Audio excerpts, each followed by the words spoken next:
So the GVT, we wanted to have a special memorial to Karnamrita because he's one of our, very dear team members, and we really appreciate the contribution that he, made to strengthening the Grihastha ashram. He was a great role model as a husband, as a father, and he also extended, that help to others in their various relationships. And he was, quite famous for helping people, encouraging them with their personal growth so that there could be healthy marriages, happy families, and strong communities. So we're just so touched that all of you could, join us to share how Karnamrita contributed to your life and to others' lives, and just have a wonderful celebration of his life. I want to see more people. I can't see them. Always seeing John. So we're going to start by asking Her Grace Archana Siddhi Prabhu to share about her husband, and then we will ask for her son Nitai Gaurachandra, and then we'll hear from Girivaj Swami. Then we'll have just a very short slideshow, and then we'll carry on with various other speakers. Just, giving everybody a few heads up warning on when you're going to speak. So we'll start by hearing from Archana Siddhi Prabhu. Can I just request to speak after the slideshow? If you like, sure, Maharaj.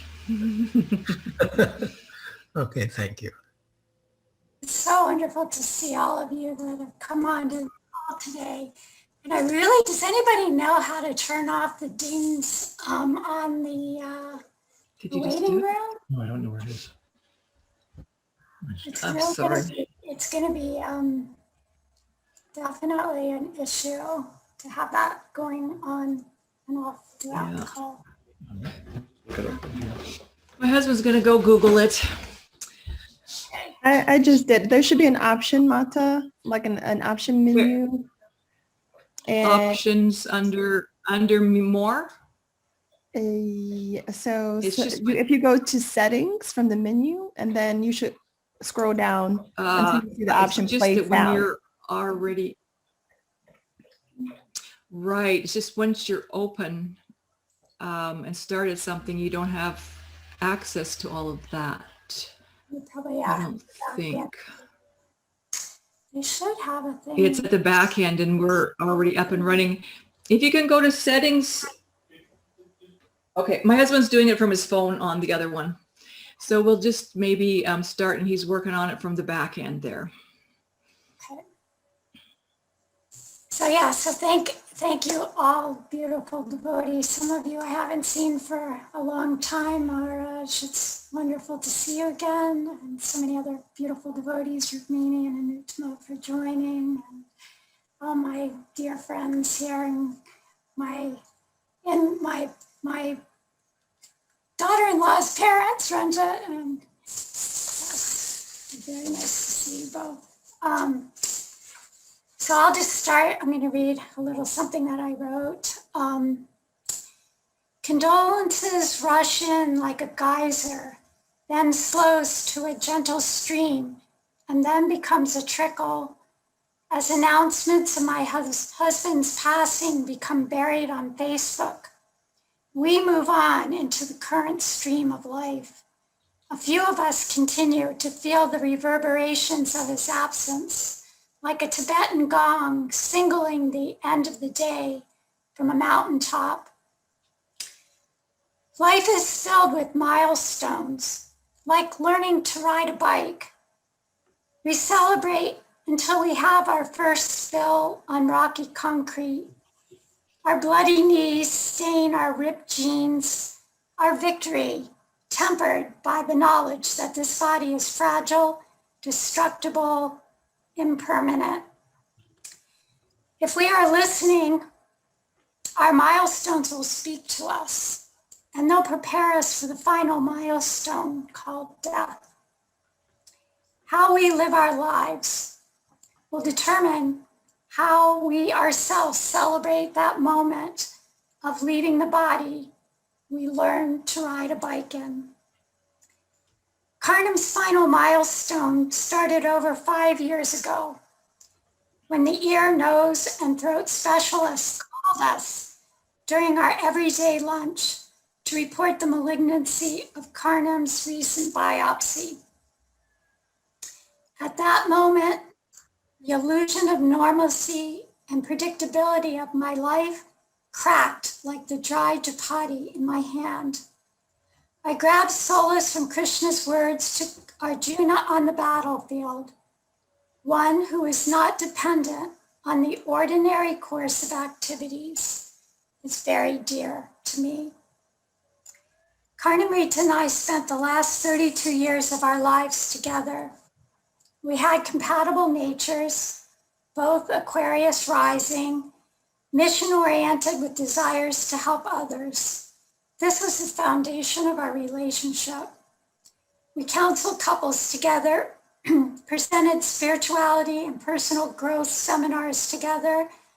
We helped to organize and facilitate couples and japa retreats. We hosted sadhus and had regular home programs over the years. We traveled to exotic places like the Drakensberg Mountains in South Africa and Vrindavan, India. And last but not least, we raised and launched a beautiful devotional son together. Karnamrita loved to write. For many years, he journaled and had private conversation on white pages. And then he started to share his life journey blogging on Krishna.com and on Facebook. He valued and practiced authenticity and vulnerability, candidly speaking about his own shortcomings and challenges. He described his most daunting hurdle to be his spiritual mediocrity, a state of complacency and stuckness. He would pray every day for the inspiration and empowerment to move beyond this obstacle. His writing helped him to penetrate this bedrock of indifference and mediocrity and draw out feelings and realizations to share with others. But still, he would find himself returning to his uncomfortable comfort zone. He felt that this was the real disease he battled with, and he saw his cancer as the answer to his prayer. The cancer was something he couldn't hide or run away from. He became courageous. Many times in his healing video blogs, he made comments like, "Cancer is my best friend. Cancer is Krishna's loving embrace." His cancer intensified his process of surrender, and he was able to extract the ever-present lessons around him and see Krishna's hands like a conductor of the orchestra of his life. His cancer took him to Mexico and the West Coast. It took him to the holiest place, Vrindavan, India, for almost 2 years, and finally to Tucson, Arizona, where he finished the final chapter of his life. 2 days before he passed, he told me he hurt a rib and was in pain. The paramedics came and said his oxygen was very low. They transported him to the hospital. He continued to chronicle his healing journey in the ambulance, texting me and sending me short little videos of his trip. I saw his feet, the mountains out the back of the vehicle, and a gurney being rolled into the ER. The next day, the doctor called me and said hospice would be transferring him to an inpatient unit. His body was shutting down, and the doctor told me he would leave the world within days. Karnamrita understood. His last text message to me read, "Hospice and final lesson." The next day, he was comfortably situated in a very serene hospice room. The staff put an iPad in the room and connected me to FaceTime. We spent this last day together. I played his favorite kirtans all day, talked to him and prayed for him. In the late afternoon, he left his body.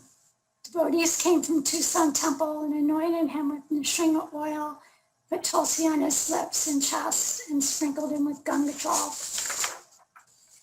It was a quiet departure, hearing the holy name on FaceTime with me, technology at its best, helping a sadhaka depart from the world. My dear loving husband and companion, you have disappeared from my vision on the path. I am eternally enriched by our time together. You will be very missed. Separation is followed by meaning, and very soon we will find each other in our eternal home. Thank you.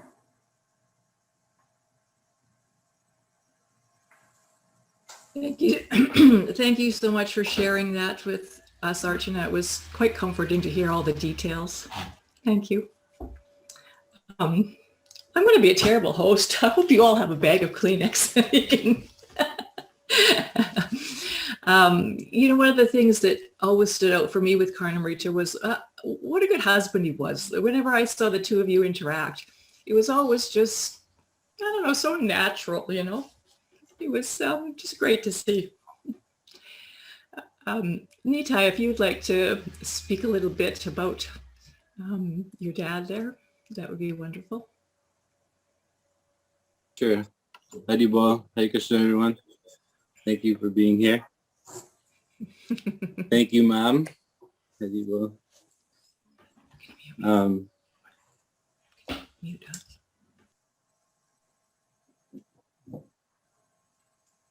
I just wanted to really just share a couple of quick memories today to highlight Karnamrita as my father, my teacher, and my friend.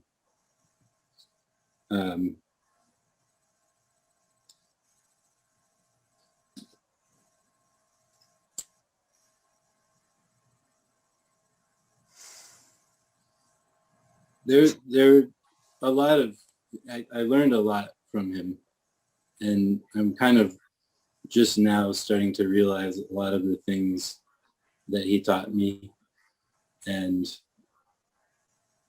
some of these stories, now that I think about them, as I've grown, I'm a little more mature and can understand that he was always looking out for me and trying to help me to understand Krishna, understand Krishna consciousness, and everything that he was doing.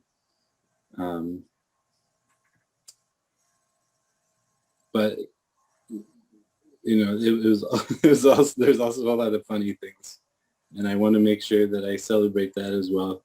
So these stories may be a little more on the funny side.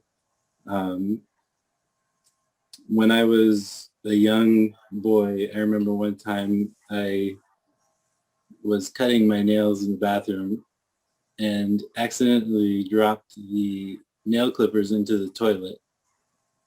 And so I was I was very grossed out. I got a plastic bag, and I was actually trying to be sneaky about it because I was embarrassed, and I was trying to fish the nail clippers out of the toilet, and somehow Karnam saw me he happened to be walking by, and he, hey, what's going on here, kind of thing.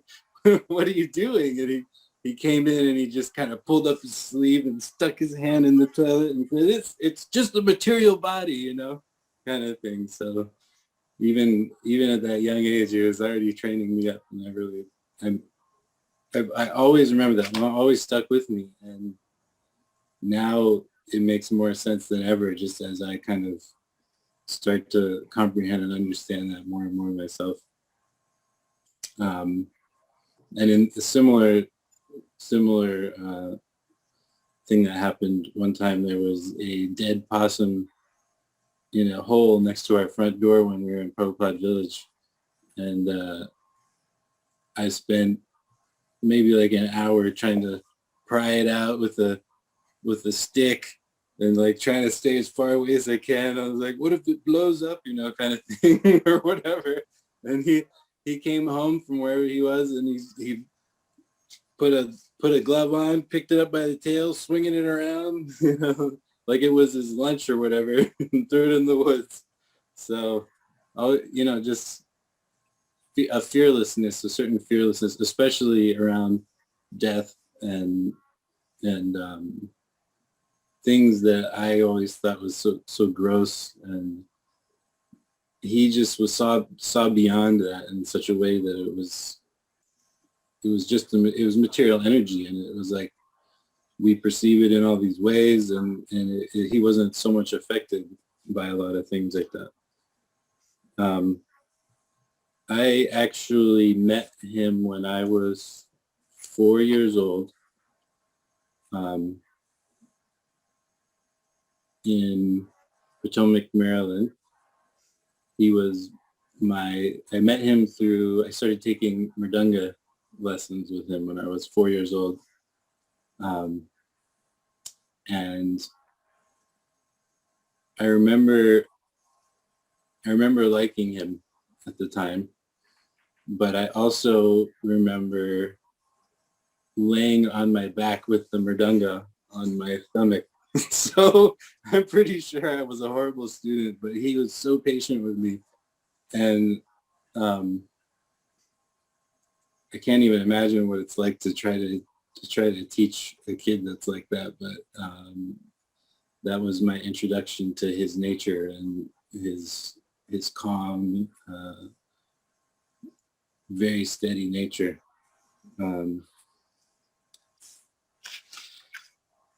And then a little bit later, when I was a young, still young, early teens, and a little before that, I was having my first experiences with being introduced to Western culture after I come out of the Gurukula, movies and things like that. It was hearing the first songs on whatever radio here and there. And so he obliged me, and he would take me to the movies from time to time. And I just remember going to the movies with him was a real double-edged sword for me, because I wanted to go see the biggest action movie that had just come out or whatever. But after the movie, I always had to hear like a half an hour Bhagavatam class about how, like, you know, Krishna was missing from the lives of all these characters and things like that, in all the different ways where this didn't line up with Krishna consciousness. And I think eventually, after a couple of years of that here and there going to see movies, I was like, no, I'm good. I'm good. I don't need to go see movies anymore. Thank you very much. I'll go find some way to get there myself. So now, you know, I can appreciate that kind of thing. And it took me a long time to realize what, you know, the value of these kind of things. But I'm just seeing now that I'm always going to be able to find opportunities to continue to benefit from my relationship with him as I grow and as I mature. And I think my relationship with him and everything that I learned from it is going to continue to evolve. And I'm just so appreciative for having him in my life as my father, as my teacher, as my friend. And I look forward to that in the future. So thank you all for being here. Hare Krishna. Thank you, Nitai. That was very wonderful. I'll bet movies are never the same for you. You probably always have this commentary running in the background every time you watch a movie. So, yeah, the memories are very strong. Yes.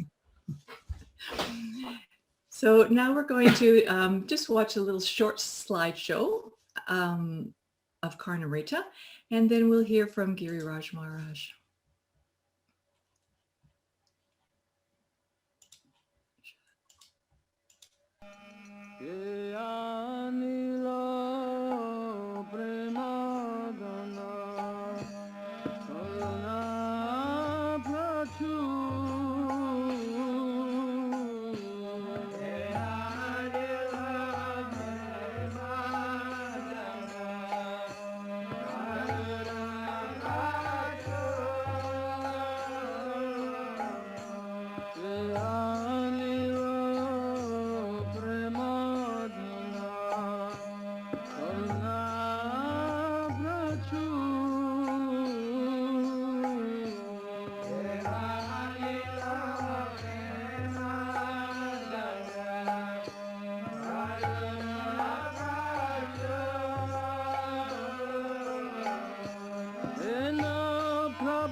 So, Giriraj Swami, we'd be honored if you could share a few words with us.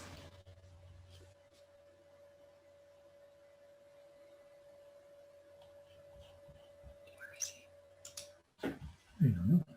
he? Oops, I can see him. He's not there. We have his charter.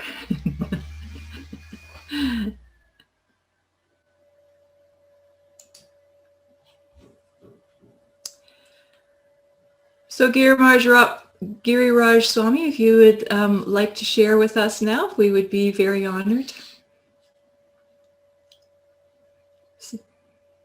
You muted, Maharaj.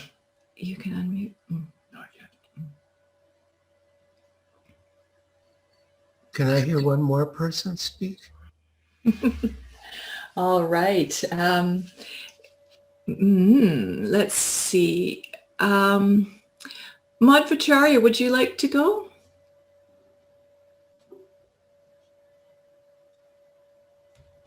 I'm your servant. Very well, Kunti. Hare Krishna, Hare Krishna. Please accept our humble obeisances. All glories to Srila Prabhupada. All glories to this All glories to wonderful assembly of devotees. all glories to Karnamrita. All glories to Karnamrita. So we're honored to be here and grateful to be here.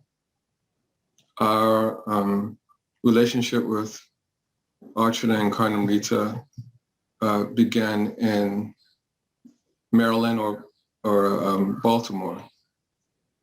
As you know, they lived in Baltimore for some time, not too far from the Baltimore Temple. And at that time, we were very young in our Krishna consciousness and in our married life. And so they were mentors for us. We would go to their house for programs, and they would come and we would have dinner at our house, and they would give us, they would give us advice, but even more importantly and more impactfully was just seeing their example of how they interacted, how they cared for each other, respected each other. It was such a wonderful example for us. And I will tell one pastime. Can I tell this pastime? Yes, please. Is one time they came to our house. This is really nice. And We had them for dinner. we had them over for dinner. Yeah. And Karnamrita sat down. And I think what happened was Kunti held his shoulders down. And I may be exaggerating slightly. And Archana tied him to the chair. Slight exaggeration. And while they did that, I was able to wash his feet. And he was horrified, actually. He was so embarrassed and horrified and, happy, and all these things kind of combined together. But it was such a nice experience, and so it happened just like that. I may be exaggerating slightly, but they teamed up on him. We had to force him. To sit down and restrained him, and we were able to wash his feet, and we put the water on our head, and we were so happy to honor him, and even if it embarrassed him. And it's just a really cherished memory for both of us.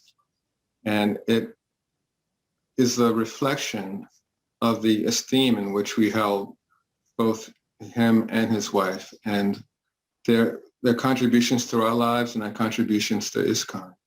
They're just such a, amazing, easygoing, loving couple that serves as a great example for all Grihasthas. So thank you so much. Thank you so much. When I think of Karnamrita Prabhu, I think of a kind, gentle, serious devotee, every conversation began with Krishna consciousness and ended with Krishna consciousness. So we just admired both of you so much. And I feel for you, Archana, that, actually, you had this amazing association with this person. That was a fortune. And now you can love him in separation, and we'll all miss him with you. So we are here for you. Thank you so much for including us in this program. Yeah, thank you so much. Hare Krishna. Hare Krishna. Thank you so much for joining us and sharing that. Very lovely. So after Giriraj Maharaj speaks, we'll be calling on Gopika and Aksh, and then Rukmini and Anutama, just to give you a little warning. So Maharaj, please. Thank you. I'm going to express my appreciation in the form of addressing Karnamrita Prabhu.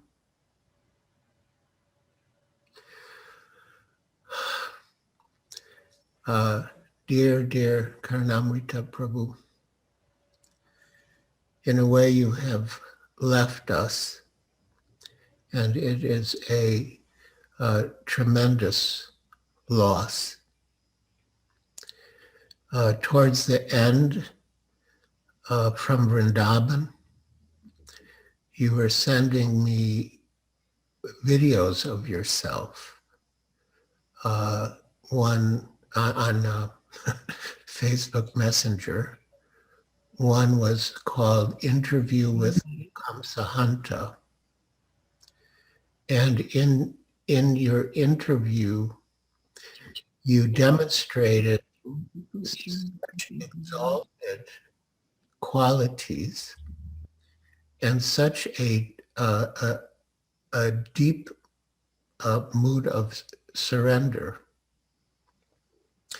and actually jolliness. You mentioned that one has to have a sense of humor, which you did. But to be jolly in the face of death demonstrated to me how detached you were from the body, and how you actually, realized yourself to be a spirit soul.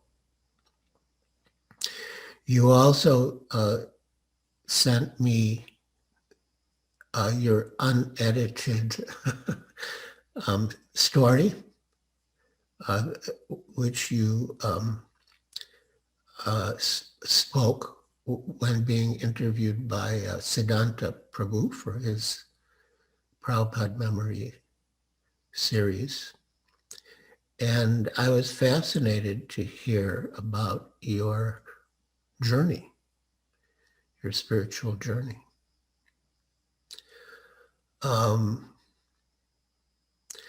But yeah, we really miss you terribly. We do miss you. But I have so many fond memories of our times together.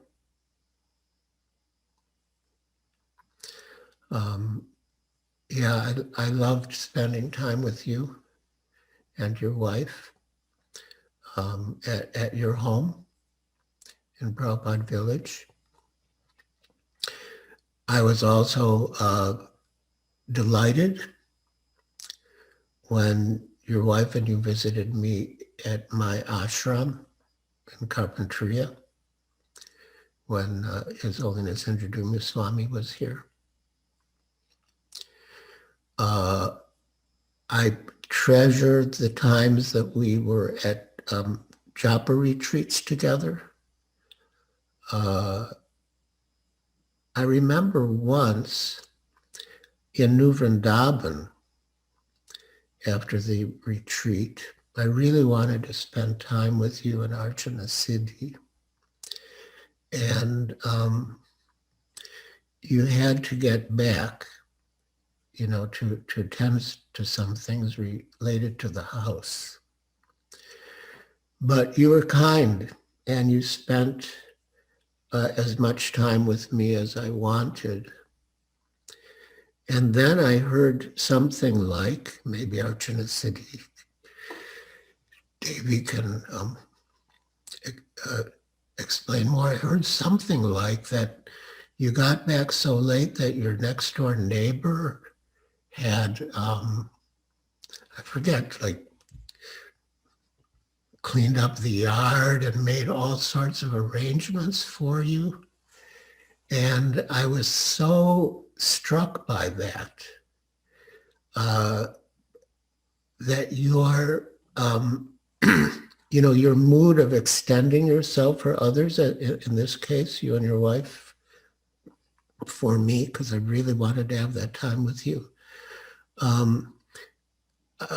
You didn't have to suffer because of leaving late and getting home late. One of the big highlights was when you accepted my invitation to come to South Africa. We had a wonderful japa retreat in the beautiful Drakensberg Mountains, one of the exotic places. And that was wonderful. But for me, perhaps the most memorable part, of course, it was very memorable just staying with you. For a while, we stayed at the home of Nanda Kumar and Ananda Chandrika, their big, beautiful home in Johannesburg. And then we went to Durban, and you and your wife conducted a couples weekend. And obviously, I wasn't a part of a couple, but I did I did take the opportunity to sit in the sessions, and I learned so much about relationships and about communication, and the participants gained so much from it. Many of them told me they felt that their lives, their marriages, their lives had been revolutionized by hearing your presentation. And they felt everyone should attend one of your presentations, and some of them said they wished they'd been able to attend it earlier.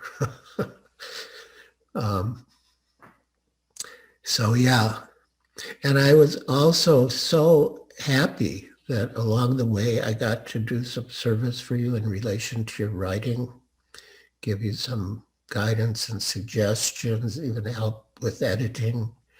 And because your message was so good, because your heart was so good. So your message was beautiful, just like your heart. And I was really glad I got to do that with you. And now, I guess like all of us, we're looking forward to being reunited with you again in service to our beloved Srila Prabhupada and in the association of all of his other devotees. And until then, I pray to live up to the ideals that you held high and to serve the causes that you deemed worthy and the people who are dear to you. Hare Krishna.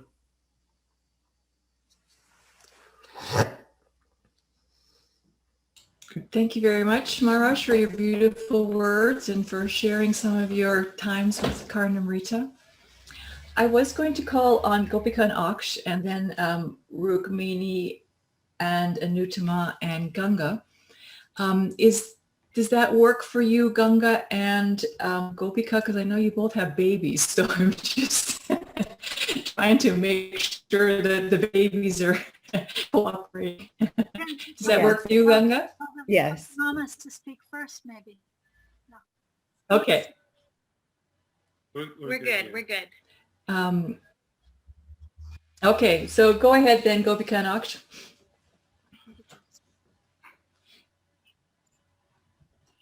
Thank you so much for the opportunity.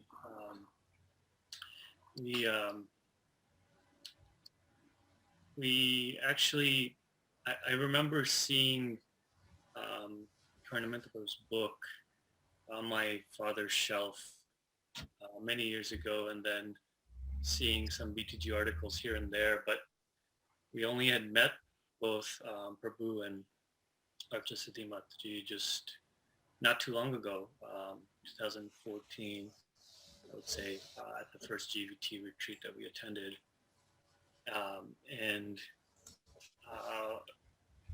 Gopika actually wrote a nice letter, so I'll let her read that. I think that will be nice to hear. And I'll just say one thing personally for me that really kind of struck me about Prabhu is that when around that time, around 2012 to 2014, I really started to get quite interested in this sort of self-help space, this personal development and all of these different people out there who are, are speakers and motivational talkers, and I knew it well, and I knew kind of what they were doing, and there's almost sort of a faith built up around this, and I remember going to the retreat, and I remember Karnamrita actually mentioning some of these personalities, and in short, I sort of had a very, honestly, I would say a very conditional level view of it, that, here's something that is, maybe material or focused to serve to be materially successful. And then here we have spiritual life that, is something totally different. And I didn't quite even understand how the two might work together. But, he was such a devotee that he took my low-level understanding and raised it much higher by his own realization on the subject. And it was always very inclusive. His Krishna conscious perspective, always very broad-minded. And yes, just yesterday, Yokopi and I were presenting to one devotee some of our work, and we have all this very kind of detailed, like strategic analyses, and we were presenting all of these things, and the devotee just said to us, well, this is all wonderful, but at the end of the day, it's all the mercy of the devotee by which we advance. And I thought that's true. And in our case, he's such a devotee for us. And I know for me, that is how in many different areas of life, I've seen how his perspective on those things from a Krishna conscious lens really elevated my understanding, and I'm so grateful for that. So, yeah. I just wrote some of my reflections so I can more easily share them. So I'll just read what I wrote. What I most remember about Karnamrita Prabhu is the first time I ever heard him speak. It was at the very first Grihastha Vision Team retreat Aksh and I had attended. Freshly engaged, we had cautiously decided to make the drive to Gita Nagari for the experience, despite the questioning looks of our friends and family. As the only engaged couple there, I remember feeling nervous, out of place, and a bit anxious before the start of the retreat. Maybe we didn't really belong here, and perhaps this was a bad idea. Those were the thoughts that were going through my head. Karnam Prabhu was the first speaker, and he got up to speak. 8 years later, I still remember exactly what he spoke about. He first drew a triangle on a piece of chart paper with a black marker, labeling it husband, wife, and relationship. And in just a few sentences, he spoke about the importance of honoring one's relationship as a separate living and breathing entity. He then spoke about the difference between a Vedic and a Vaishnava marriage, sharing the most powerful excerpts from Bhakti Siddhanta Saraswati and Bhakti Vinod Thakur on the Vaishnava view of Grihastha life. His presentation was simple, straightforward, but his reflections penetrated me.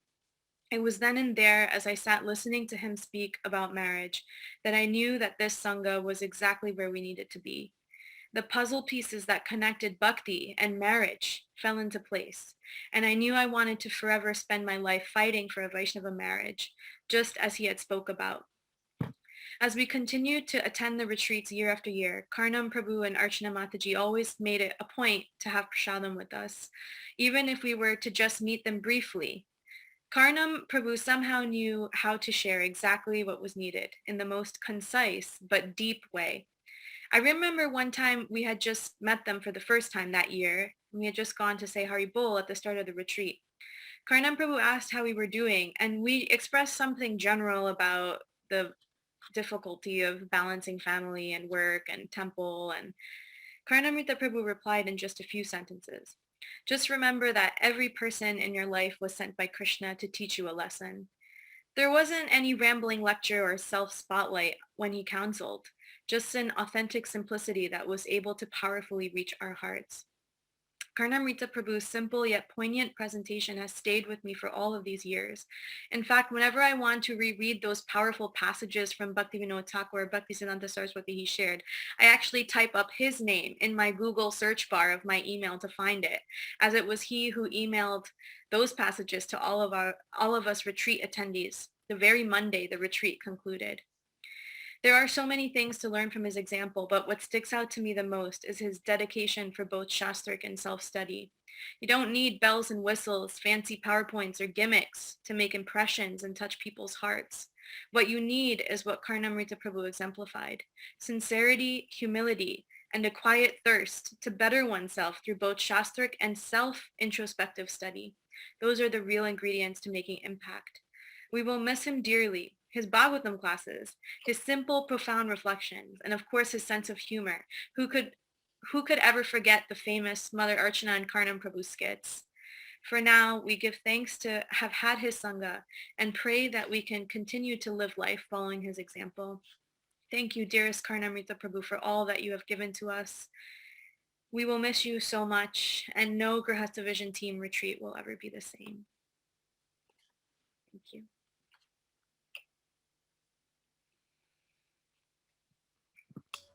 Thank you so much, Akshay Gopika, for your very meaningful words of how Karnamrita's, impacted your life. Would you like to go next, Ganga? Yes, I can go. Okay. And I think it's quite fitting to follow up Gopika and Aksh, because that same retreat was the first time that I also met Karnam and Mother Archana City. So it's perfect. I'm so appreciative of the invitation to participate in glorifying this very special devotee. I've also had to write something out because I really would not be able to make it through, and I'm not sure that I will be able to. So you all have to bear with me. I feel so grateful to have been blessed to share a part of my journey with Karnam, however brief that may feel right now. And I really appreciate what you shared, Gopika and Aksh, because that was the first time I met Karnam and Mother Archana, and so much of what they shared at the retreat during that time still stands out almost word for word to me. And I think that really speaks to who they both are. And I really can't describe the contribution that you both have made in my life since then. Afterward, I told my mom that the two of you were my favorite. I was so inspired by you both, by the evident love between you, by your practical spirituality.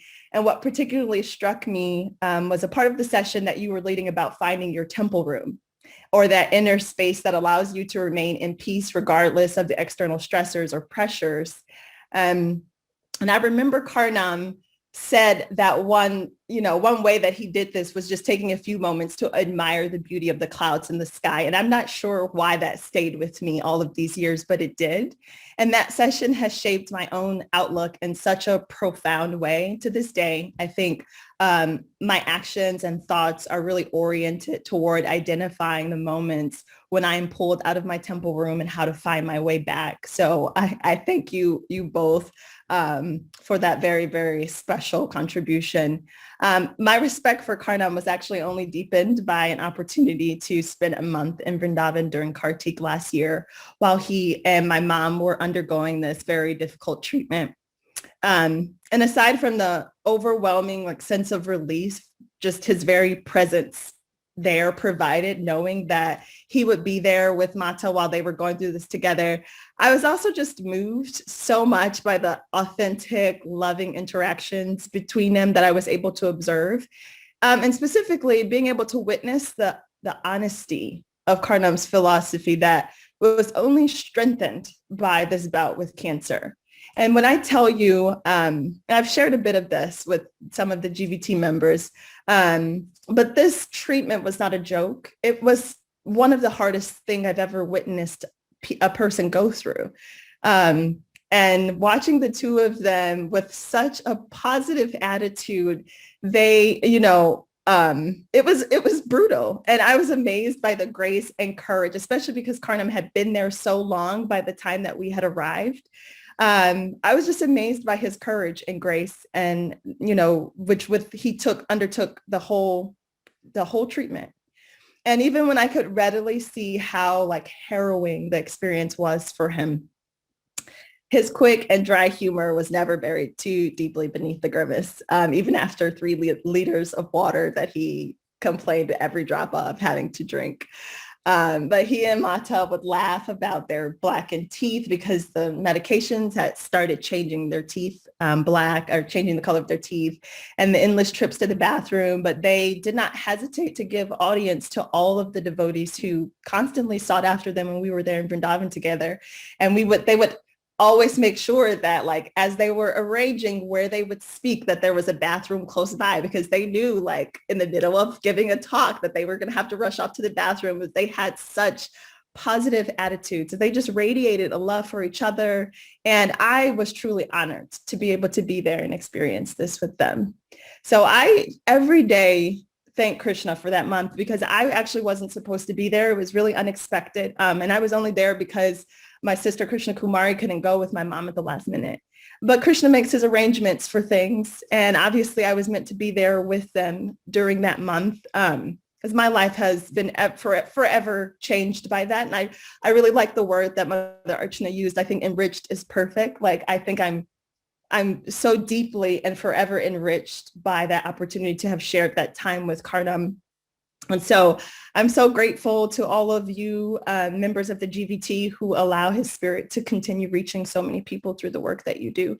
And I'm also so grateful to you, Mother Archana, for joining his loving spirit with your own and all of your interactions with Eric and I. So I want to just thank you and to offer my deepest gratitude to Karnam for everything that he's done. It would be sorely missed.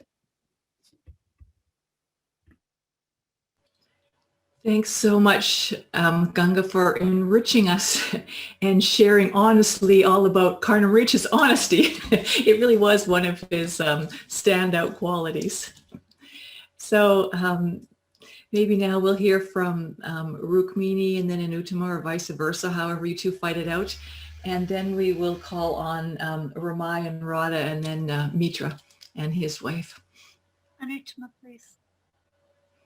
Yeah, there's no such thing as fighting, Uttama. There's too many GVT people on this call. We're not going to go there. First, let me just offer my bases on all the Vaishnavas. Vancha Prabhupada Kripa Sindhudeva Chapatitan Pavanebhyo Vaishnava Namo. I'm really just so moved from Archana's first words and Nitai's words and all the comments of all the other devotees that have spoken.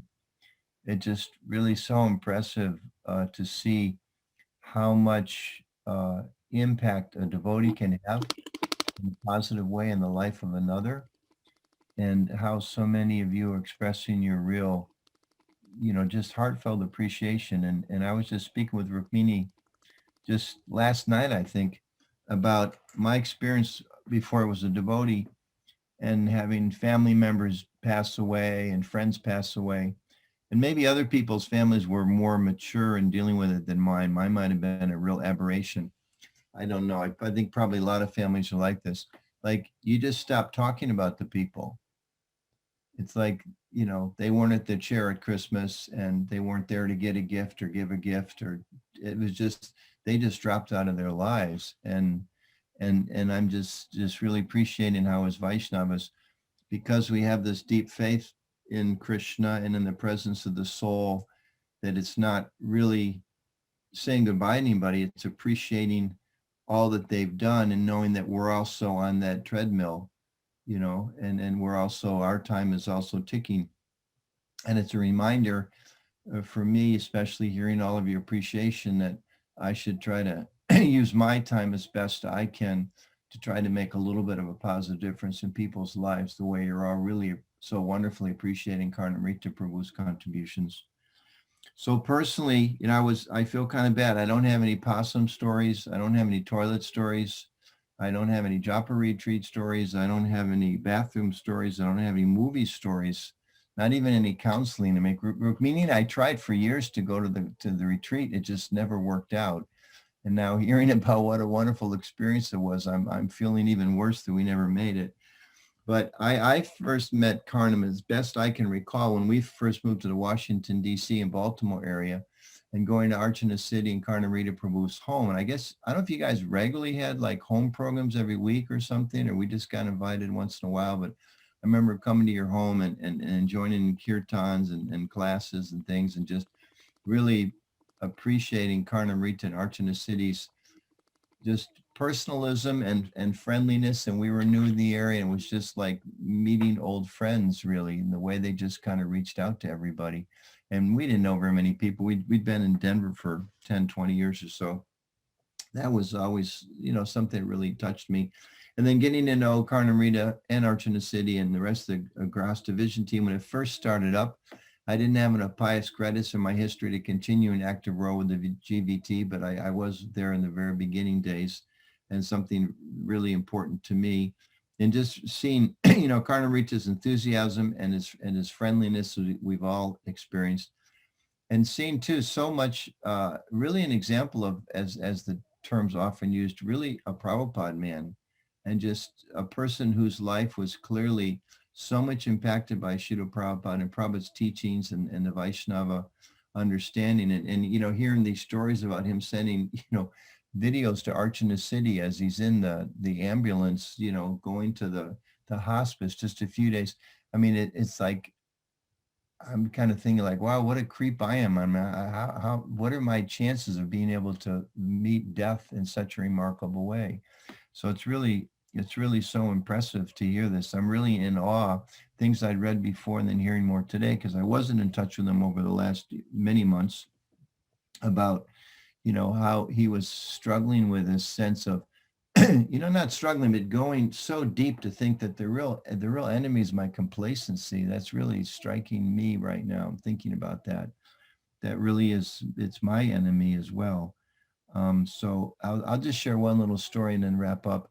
I remember first visiting, I guess it was the first GVT retreat or planning session or something. I think Archana City, you and Karnam hosted everybody, as I remember. And I don't remember anything of that meeting at all, but I actually wrote you about this. I don't know if you saw it, but the one thing I remember the whole thing was one evening, Archana City, everybody's taking rest, and Archana City and Karnam Prabhu were like in the living room, and they were, I can't remember, like reciting verses together or reading, a couple pages of Bhagavad Gita together. And I was, like, what are you guys doing? It's like, well, we do this every night together. Before we take rest, we sit and we read together. We think about Krishna. And I was just thinking, we've been doing this whole thing about exercises and how to bring people together and how to listen to each other more and taking turns and, all these different things that we all try to learn to be better householders. But here it was just is such a beautiful expression of your love for each other. And, somebody earlier described the triangle. There's a couple ways that triangle, another image that's so beautiful is there's you and there's your spouse and there's Krishna. And when all three are there, then the relationship is a whole. Then in some way mystically kind of becomes a circle. But I always remember that. It was just so beautiful to see that was such an integral part. And it just made the point that Krishna was there for both of you together throughout your day. And it kind of, the capstone was that small but very symbolic event, very important Krishna conscious event you did in the evening. So I just want to thank Karnamrita for touching everybody's lives that's spoken so far today and others, and so many people that can't be here today, because truly this is a life of a magnificent Vaishnava, just based not so much on what I knew of him. I knew him not so well compared to other people maybe you grow up with and all that. But I mean, just hearing, so I can't speak to that, but hearing all of you talk about how he impacted your lives in so many ways, and really drew out your faith in Krishna and your faith to be able to be successful devotees. And it's just really marvelous to see how someone can have such a positive effect on people's lives. So I'm grateful for that. And I'm grateful for what I knew of him in the time that we shared together. And I'm grateful to all of you for coming together to honor a wonderful Vaishnava. Thank you all. Hare Krishna. Thank you so much, Anutama Prabhu. Rukmini, please go ahead.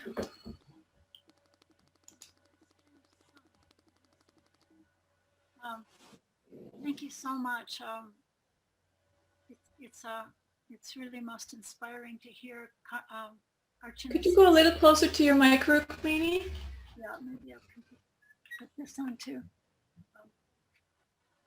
It was so inspiring to hear you speak, Archana Siddhi Prabhu, and let me just put this on.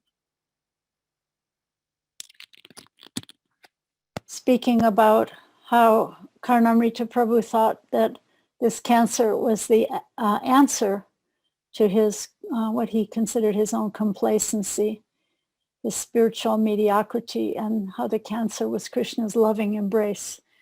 What an extraordinary Vaishnava. And the two of you, I mean, really acharyas of the Grihastha ashram for all of us. Also, I didn't know Karnamrita Prabhu very well, but when I think of him, I just think of his natural love for Krishna consciousness, his loving, kind smile. And I just have to say that many men don't realize what a powerful strength and example it is to be so kind and caring and so loving to all devotees and so loving to your wife and to your son. And I just really pray at the lotus feet of Srila Prabhupada, my dear godbrother Karnamrita, that wherever Prabhupada is traveling on his wonderful adventures, that I pray that he will take you with him. And I pray for all blessings of Srila Prabhupada to you, Archana Siddhi, for may Prabhupada and Krishna give you strength and love in your work and in your service, and Nitai as well, that you may continue to be inspired and by his example and be blessed by Srila Prabhupada. So thank you so much. Hare Krishna.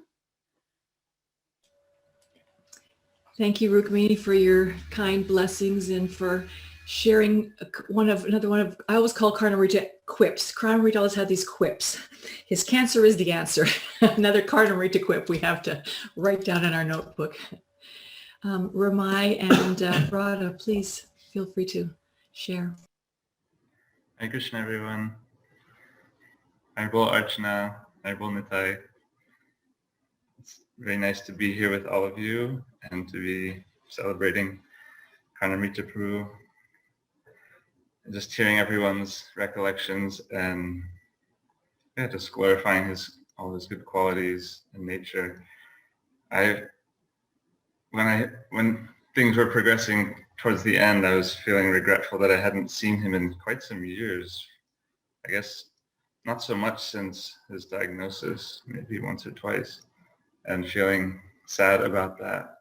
And then I just found it interesting, just the passage of time, how it's like feels so prominent, and also how connected we all are. Because I was taken aback by the slideshow. There's one photo that's of my old living room, and it looked like a game night, and our Lords Radha Govinda are sitting in the background watching, and they're here with us now watching, and how we're like all really connected and bundled up under Krishna. And so it's appreciating that, and yeah, just appreciating Karnamrita Prabhu for just always being a grounded, welcoming, unassuming, friendly face, always inviting whenever we came by. And anyway, you guys have been like family for me, and very grateful for you. And please let us know if there's anything we can do. And thank you for allowing us to be here. Hare Krishna, everyone. So grateful to be here. Hare Krishna, dear Archana, Nitai. I just wanted to share briefly that Archana and Karnam were like another set of parents for me. I moved from Canada to the States end of 2011, 2012, and life was a little rocky at the time. And I got to have the wonderful experience of doing counseling with Archana as a client for a whole year, and kind of work through some things. And throughout that time, we would go up to Prabhupada Village from Alachua to visit Ramai's dad and Nitya. And it was like the highlight of my visits was just to go hang out with Archana and Karnam. And they were just always so warm and loving and welcoming. And somebody described Karnam as being so personable.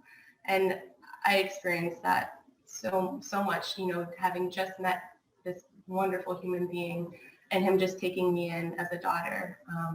And I remember him showing me their beautiful deities and just us all spending time together out on their back porch and talking and discussing, and really supporting me through a challenging period of moving away from my own parents, trying to integrate with my husband's family, and the challenges that were part of that process. And they were just getting to spend time with them was just always, I took so much solace in it. And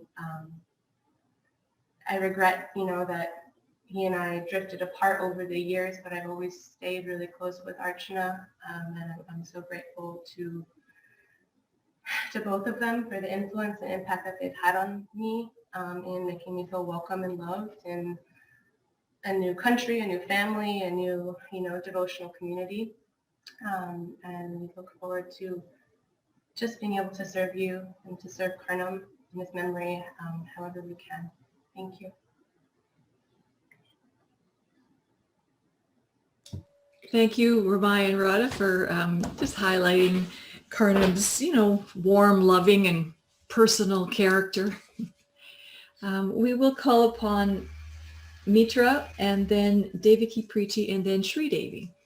So please go ahead, Mitra, and please share. Hi, Krishna, everybody. I see Mamata and Ranjit and who else? Oh, Yadunath, all my friends. Who else? Jagannath. Hare Krishna, everybody. Devaki. You okay? I've got it on gallery view, so you can just nod your head if it's okay. Oh, Nitai Gauranga's doing a big nod, Karnamrita style. We missed part of the slideshow. There was some big gray things covering it up for halfway through, which was too bad. You're gonna have to do it again. But we watched the last week, did this same thing with another group, and some of you were there for it, so you know. And one thing I noticed in the slideshow, every picture of Karnamrita, he's like really photogenic. Did you ever notice that? Every picture he looks good. I mean, some people, they take good pictures, you know, at certain angles, but every picture of him, he looks good. So we could count off the opulences. You know, he looks pretty good. And then Girihastha Swami. Okay, Girihastha Swami mentioned he was very detached. That's another opulence. He's like joking all the way to the hospice. And even while he was in the hospice, he was cracking jokes. So let's see. Yeah, good thing I took notes. I got all these things I want to say, but now that I'm looking at y'all, I went next door to Archana's house a couple days ago because she's clearing everything out, you know, Karnam's things, and so I'm wearing this shirt and vest because they're Karnam's. I just wanted to show off. He looks a lot better in it than I do. And while I was going through his stuff, it was pretty emotional. And I said, gosh, Archana, you're taking this better than I am. And she said, no, Sumati and me, we've been crying for 2 weeks straight. We already got through that stage. All right. So Karnamrita, we would meet for a while. We were like next door neighbors on Krishna Road. And we went through a spell where we would get together every night and read a chapter of Bhagavad Gita. And so a lot of people have been talking about how he writes a lot and he knows a lot. And that's where I really got to see how much he knows of Bhagavad Gita. We had a date every night. We're going to read a chapter. Tonight is chapter 1, tomorrow night, chapter 2, and then the second half of chapter 2 the next night. He knew the Bhagavad Gita. He knew every purport in Prabhupada's GVT version. And he also knew all the purports in all the other versions by all of the other commentaries that were made. And most of the time he would read he had a handwritten copy of the Bhagavad Gita that he wrote down when he was a brahmachari back in the 1970s. So that's what he preferred to read from. Had the Sanskrit, the English. Archana, do you still have that? That's got to be preserved. I want that if nobody else wants it. That's pretty special. He had the Sanskrit and then word for word and the translation and a few points from the purports for the whole Bhagavad Gita, handwritten back in his brahmachari days. And then the rest of the book, he had the Brahma Samhita written out. It's got nice handwriting too. We got to mention that. And then once a week we had this program going with Amy and Sammy and Winston. And we'd go there and read a chapter of Bhagavad Gita with a bunch of retired nurses and suburban people in Winston-Salem. And on the drive down, we would talk about, okay, chapter 3, what are the main points? What's the point we want to get across? So we discussed the whole chapter on the drive down. Then we'd have the reading with the group. And then on the drive back, we'd talk about the chapter again. And sometimes we just sit, it was an hour drive to town and an hour drive back. And we'd sit in the driveway still talking about that chapter of the Bhagavad Gita that we'd already discussed 3 times that day. So he really has a taste for hearing and discussing Bhagavad Gita, Bhagavatam, everything. And then while he was in India, I was here building this house, but I stayed in his room because his room was vacant and it was packed with, I don't know how many books. Archana just packed up 14 great big boxes of books, and there's still 3 more bookshelves full of books. And they're all self-help books, and every one of them is underlined with notes in the margin, and you know he read each book. He read each one of them, and he talks like those books, all self-help. And Okay, so one more thing I wanted to say is the meeting we had last week, I was impressed. There's so many young people that know Karnam and were affected by him.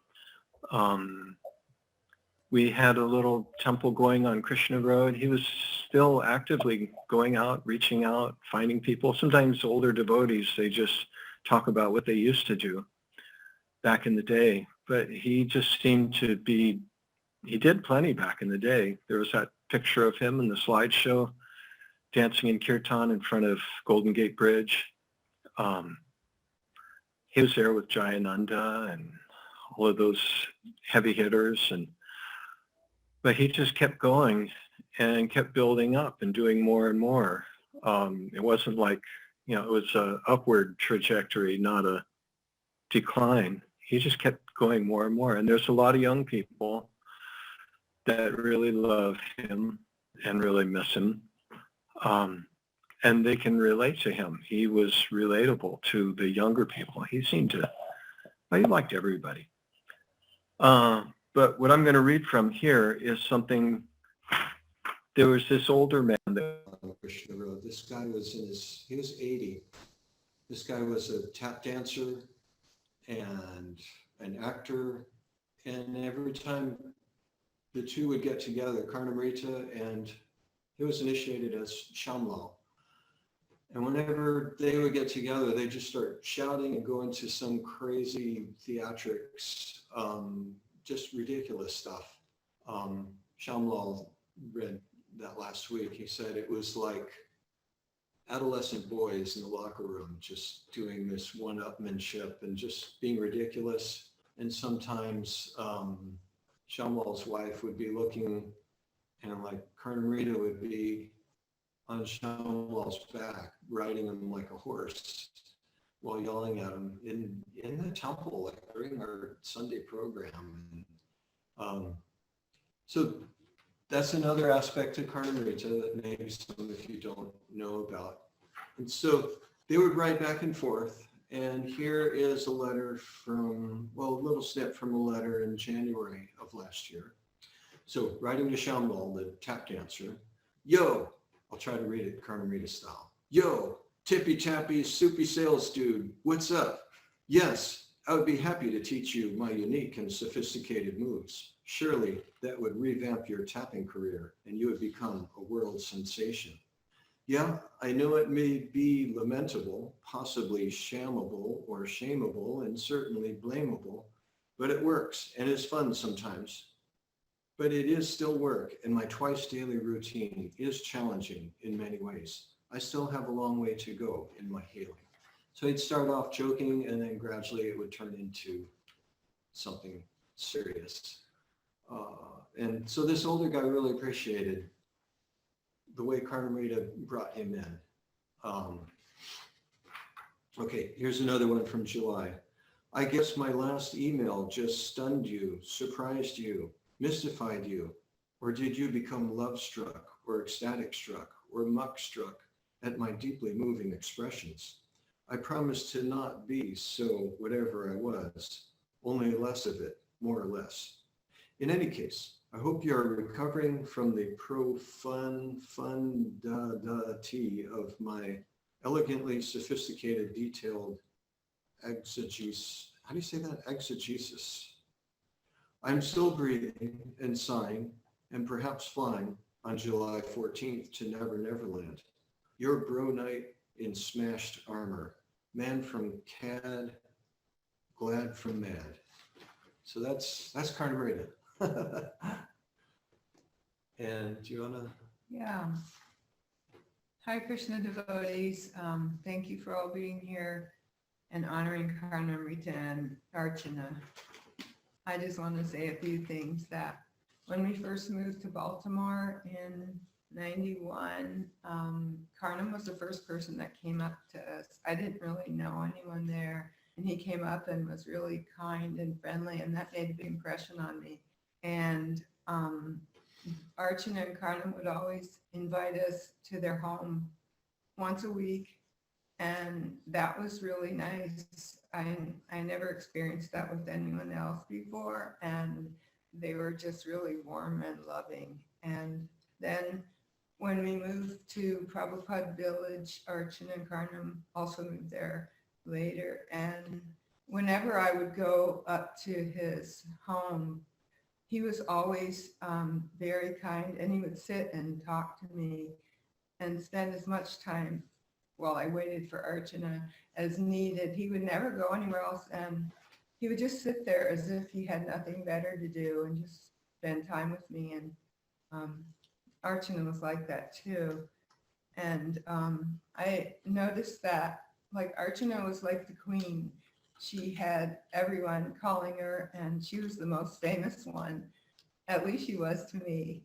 And I just noticed that Karnam never was ever intimidated by that. It never made him feel like he wasn't good. And that was a really high thing for a man, because a lot of times men, they don't like to be number two. But I mean, he was like always really humble. I mean, he even cleaned the house for her, and he did a lot of chores and did errands, and he made it so that she could help other people. And I thought that was really, really honorable. And he also, when we were in Baltimore, when we lost our son, when he was passing away, they came every day to do kirtan, and that was really helpful for us. And I got to know them really well through that experience. And he also would let's see. He was always trying to improve, as my husband mentioned. And one thing that he did that really was fun for me is I liked to bake a lot. And when we had our feasts and I would serve out my different baked things, he would always really like them. He would ask for more and more. He loved to eat my sweets, so that was really nice. And that's about all I wanted to say. But they mean a lot to me, and they have played an important role in my life. Thank you. Thank you both for sharing so many wonderful aspects of Karnamrita's personality, his hospitality, his support, how he's so photogenic, and of course, always the jokester. So we'd like to call on Devaki Preeti, and then Sri Devi, and then we will hear from Anuj and Ambika. Hello, everyone. So grateful to be here and to be honoring Uncle Karnam, who is so special to all of us. I have a letter that I was I wrote, but I do want to, I think I might want to just share and just reference my notes.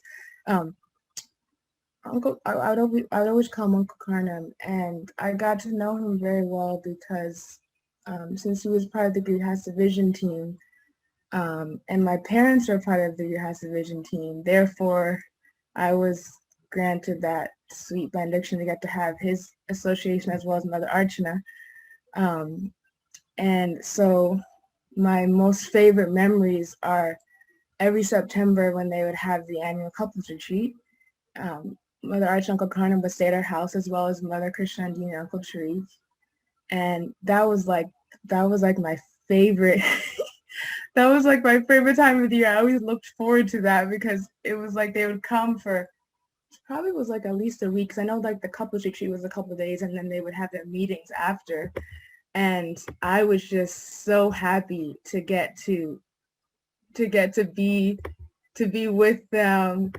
And I remember that they would drive up with a car, and they would always bring a lot of things, and they would get out, and as soon as they would get out, they would both just be smiling at us and like, "Hi, Bo," and they would come. We would all jump out and go say hi, Bo, and give them hugs, and it was just like so sweet, just like even though like I feel like since I didn't get to really go to North Carolina, but I would always see them when they would come to Yanagri. Like it felt like I was just like, I always just felt like so connected to them. Like they're like my aunt and uncle, you know? And I remember how I would get little changes to have with both of them, even though like they would come, like usually I'd have to go to school or work, but I remember like in the mornings, Uncle Karna would always be up early. And so he's one of the people I would usually see before I left. He would be like in the kitchen with my dad, and he would like talk to us before, like I'd be like packing up my lunch, and we would be talking, me and John would all be talking, and he would like wish us well as we would go off for school or work, whatever we had. And I just remember how he was always just so loving, and like being in his association was very, like he had such like had such like a calm grounding, just like you could feel like that he was very centered in himself. And because he had that centered in himself, when he was with other people, he could just like fully be with them. Like whenever you would talk to him, he always made you feel so important and so special. And another thing I remember when they would visit is sometimes we'd get up early and chant, and Mother Archana and Uncle Karna would have like, I remember Mother Archana, she had like a special like japa cushion she would sit on, and we would all sit in the temple room together and chant, and just like so sweet. And so when I think of Uncle Karna and Mother Archana, I also think of Mother Krishna and Uncle Treat, because they were all there at the same time when we would be there. And then just even when we would leave, he would always, I would feel sad, but I always would know that like I would see him again, or he always just helped me feel like that I was doing okay, you know, even if I didn't think I was doing well or doing good at things. He was always so encouraging and just like, yeah, keep at it, like you could do it, like I'm so proud of you. Like he's always so kind like that. And so those are some of my favorite memories. Also his sense of humor. He was so funny. He always would have these puns, and he would just always have us cracking up. I remember just like sitting around the kitchen table at our house. We'd have like prashadam in the evening, and we would all just sometimes just be cracking up.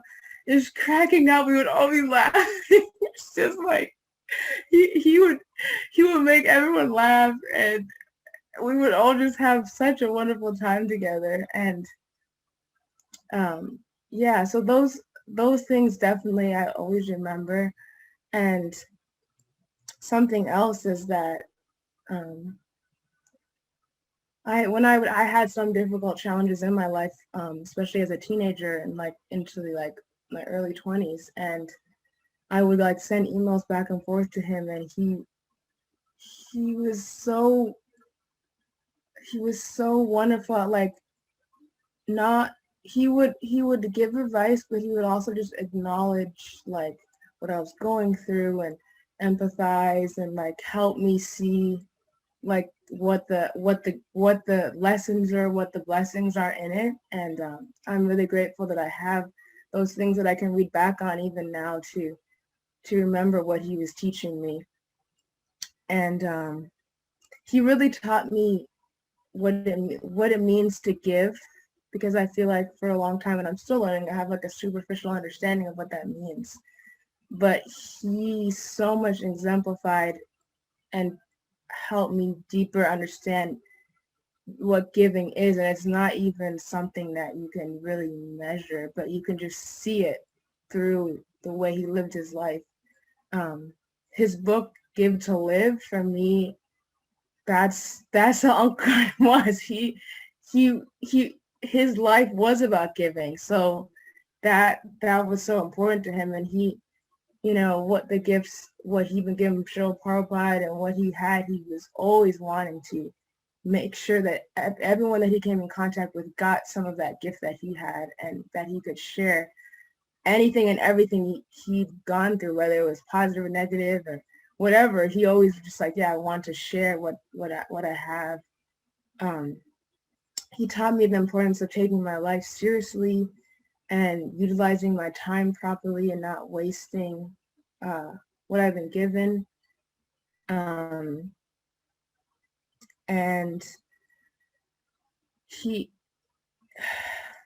I don't know, like he, for me, was just like someone that I always felt very comfortable with. Like I knew that I never felt that he was judging me. I always knew that he just accepted me for who I was with all the narcos and whatever I have. He was just like, he just would accept me and just be there. And one other thing I was thinking too is just the way that he saw death and understood it. And I feel like I still don't really fully understand how he could have that perspective, but I know, like, I would write him and he'd be telling me about the protocols and I'd be like flinching, like hearing what he was going through, but he would always have this like lightheartedness about it, and he wouldn't let it get him down. And I would hear it and be like, oh my gosh, how can he do that? But he had, I think that the word detachment definitely hits it, because he was experiencing what was happening, but there also was like, he knew that he knew that he's a spirit soul, so ultimately like that wasn't what really made him. And he would always give those talks. I remember, I think last year he was telling me that he was really taking inspiration reading Bhakti Maharaj's Die Before Dying, that the last beggar book that he wrote, and how much he was appreciating what Bhakti Maharaj was saying about death and life's final exam. And so I just was just appreciating how he really showed me how anything that happens to you, if you're able to, like, since he taught me that nothing can actually pull you down if you are able to have the perspective of understanding that he would say things like, oh, it's for a higher good. I remember he would say that. So that it's only if we allow ourselves to get pulled down by things will we get pulled down. But if we understand that everything that's happening is ultimately for our highest good, like he did, then we can always grow from anything, and we can be able to transcend whatever's happening. So he was such a powerful example for me, that anything that happened, he was able to go beyond the externals of whatever was there. And he was always so deeply in his heart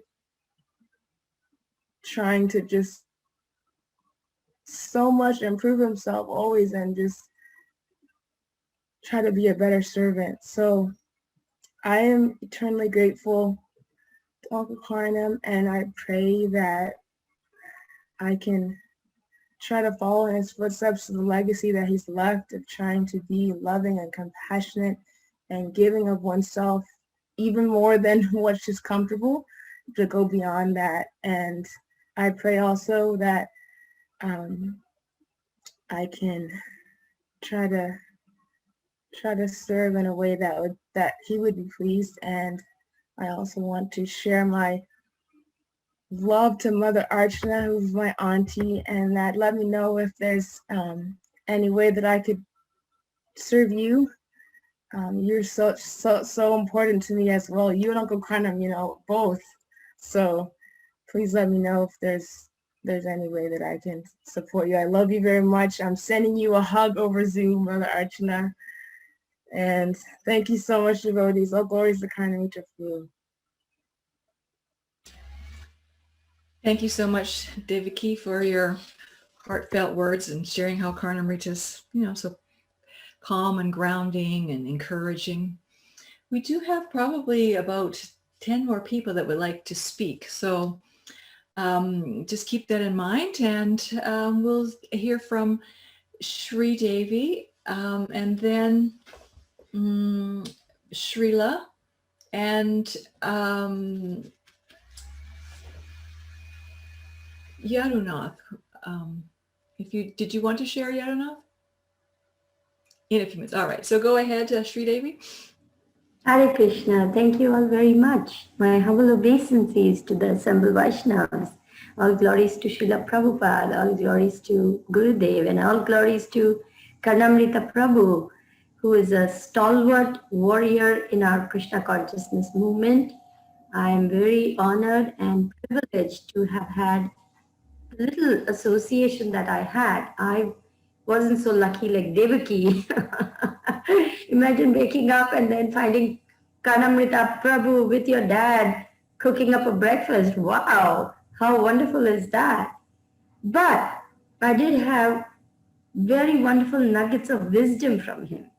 And whatever little interactions I had to say something. Vaishnavas, what they leave us with, their legacy, that's what we remember, that's what we carry.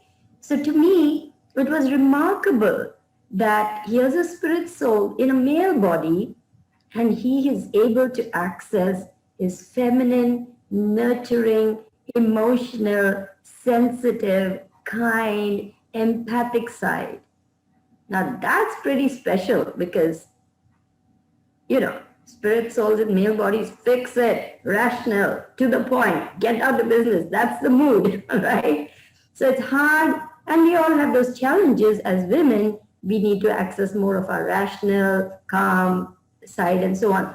But he was someone who transcended that male psychology of just being one way.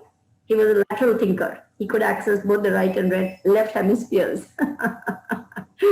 And to me, that was very special because as my Guru Maharaj says, a devotee is a well-rounded personality. And my Guru Maharaj also says, those who are advanced in Krishna consciousness, they have a sense of humor. And boy, Karnamrita was the quintessential puck of the Grihastha Vision Team. He would come out with these quips, that had you in splits, and his witty repartees and his jokes and his pranks. It's something that really stands out because this is something, again, which we don't so much have. I mean, I'm a very serious person, so joking, humor, all those things is like, oh, wait a minute. But he would make everything so light. He would make everything so special. And it would be Krishna conscious at the same time because he was extremely grounded in the philosophy. There was no two ways about it. He knew what he was doing and he was very clear. He was very committed. His sadhana was strong and he was completely and truly himself. He was real. He was authentic. He was honest. It was like, I say it like it is, no two ways, no obfuscation, no, dolling it up and, packaging it. And it was like what it was. This is what you see. This is what you get. It was so refreshing and so peaceful. Because when someone else is real and genuine, you can sink back and be real and genuine. It sort of gives you permission to be yourself. So it was so free. It was such a light-hearted mood with Karnam Prabhu. He was just a kind of person who would just make everything so light and so sweet and so wonderful just by being himself. And that is very special. And that is what I will always carry. Another thing I want to say before I end, because I know we are short on time. I am still going through a rough time. Being forced into a divorce that I didn't want, and so on and so forth. And I was trying to preach, and I was meeting with a lot of opposition. Karnam Prabhu, undergoing cancer therapy in Vrindavan, he reaches out to me and writes words of encouragement. How special is that? How rare is that? I mean, if I were having cancer, I would be like, I'm consumed with whatever I have to do for myself.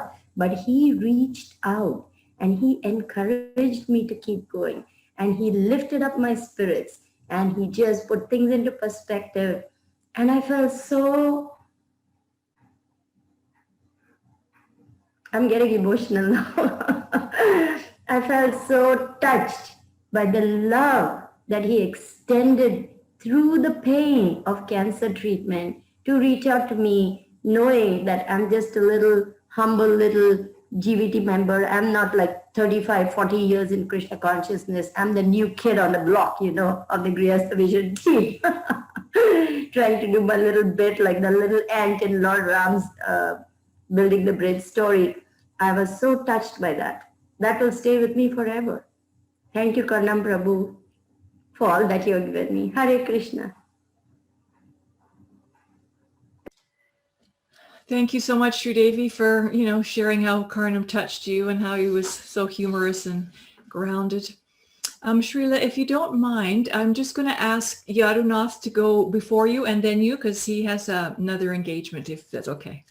Please go ahead, Ekanta Bhakti and Yadunath. In July of 2020, after His Holiness Bhakti Charu Swami left his body, Burijan Prabhu said, "And now begins the decade of tears." And I've really been feeling that. And Karnamrita Prabhu, I feel like I'm echoing everything everybody said. We don't have a ton of personal stories, realizations, but his presence was always so strongly felt by the both of us. He and Archana Siddhi both, your presence in our lives has been very strongly felt. And we miss him a lot. Of course, his humor meant a lot to me. He would always greet me in a funny way. He would always be open for anything I had to throw at him in a comedic vein. And at the same time, he had such depth. I can still recall a couple of Bhagavatam classes that he gave at a GVT retreat while he had the cancer, and his just realizations kept getting deeper and deeper and deeper. And he gave some classes that just knocked him out of the park. I mean, very, very profound. So to me, ultimately, and we do want to leave space for others. So ultimately, is a faith builder and an amazing example that Krishna is real. He shows me that Krishna consciousness is real. He faced death with courage and aplomb. And if you don't get that out of your spiritual practice, then what use is it? So I thank him very much for that. I thank you, Mother Archana Siddhi, and I offer my love at your feet, and Nitai Gauranga, our love at your feet as well. Yeah, I just wanted to add to that. I'm so grateful to both of you because you always made me feel safe and loved. You're both so generous of spirit. You gave so much of yourselves. And I felt this so much in Karnamrita's presence that I felt safe and I could be who I needed to be around you. And in Krishna consciousness, in learning about yourself, it's really necessary to have that safe space. And I'm just so grateful to both of you for providing that. And thank you for letting us have this opportunity to be with you and encouraging us in the Grihastha Vision Team has just been a joy for us. And so thank you so much. Thanks for this opportunity. I'm sorry we have to go, but it's been wonderful. Thank you all for your realizations. It's wonderful. Hare Krishna. Thank you both just for reiterating how, strongly Karnamrita's presence was felt by everyone. Srila, please go ahead and share with us. Can you just tip your camera a little bit so you're... All right, okay. So first of all, my deepest respects and condolences to Archana Siddhi Didi and everyone who knew Karnamrita so personally, and to the loss of the community as a whole. He was a pillar, certainly, of the community there. And so it is actually on that note that I knew him more in a general sense. Over the years, we passed each other here and there. I can't even remember now. But I'll give a couple anecdotes. So he first came on this radar when in 1974, maybe you heard about that incident in Hawaii when Prabhupada was reading from the Gita and he was wondering, what is all this underlining? And I don't know if it was explained, but after that incident, there was a note to all over ISKCON, at least us in New York, you don't underline books. You don't underline scriptures. So he had a lasting effect, at least indirectly. And it's only many years later, finally, when I had an old Gita, it was in such bad shape, I started underlining it because I said, no one else is going to get this after me, right?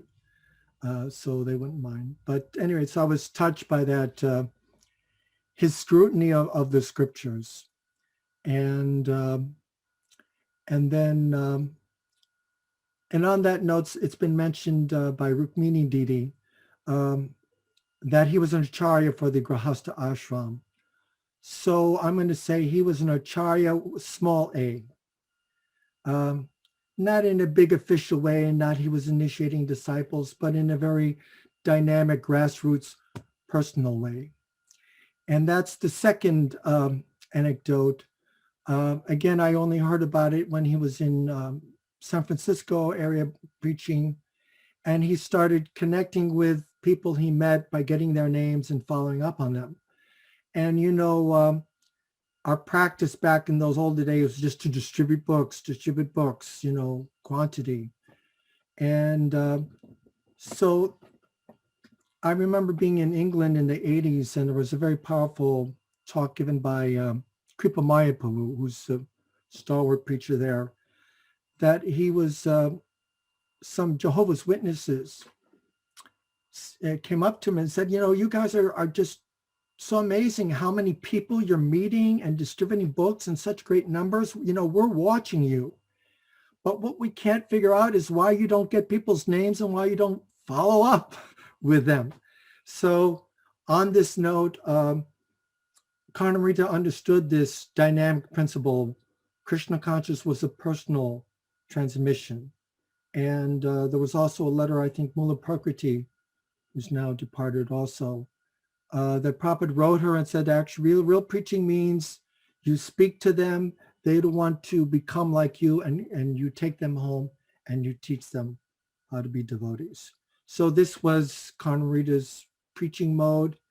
He was an acharya.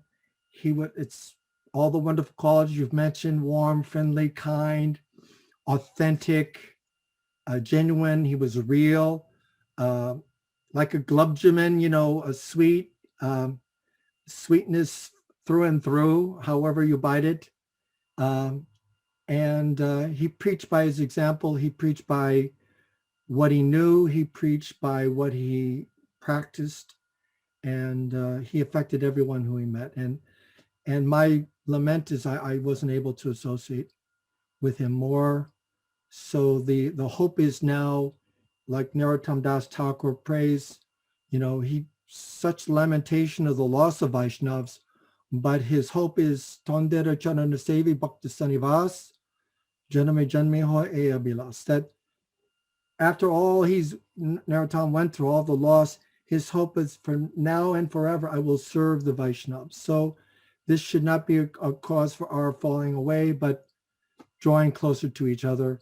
And so I thank all of you for your kind reminiscences, and it's so enriching and enlivening. And we know he's gone. He's certainly in a better place, and Krishna is embracing him completely, for sure. Thank you. Glories to Prabhupada. Thank you so much, Srila, for sharing with us, and how Karnamrita, noticed to reach out and follow up with people. Thank you for sharing that. Frajalila, perhaps you and Ikavir could go next, and I would just take the opportunity to ask Ranjit if you wanted an opportunity, you could speak after that if you like. Uttama Prabhu, we're requesting to hear from Sumati and also other devotees. I mean, we're the team, so we just want to hear from the devotees. And Sumati, she has so much relationship with Karnamrita Prabhu. We really want to hear from her. There's Ganesh here. There's Swami. There's so many other people. So please, please, thank you. All right. So Ranjit, please, we'd be honored to. Hare Krishna. Thank you. Thank you all. And are you able to put your camera on? Can you turn the light on? It got dark here. Yeah, there we go.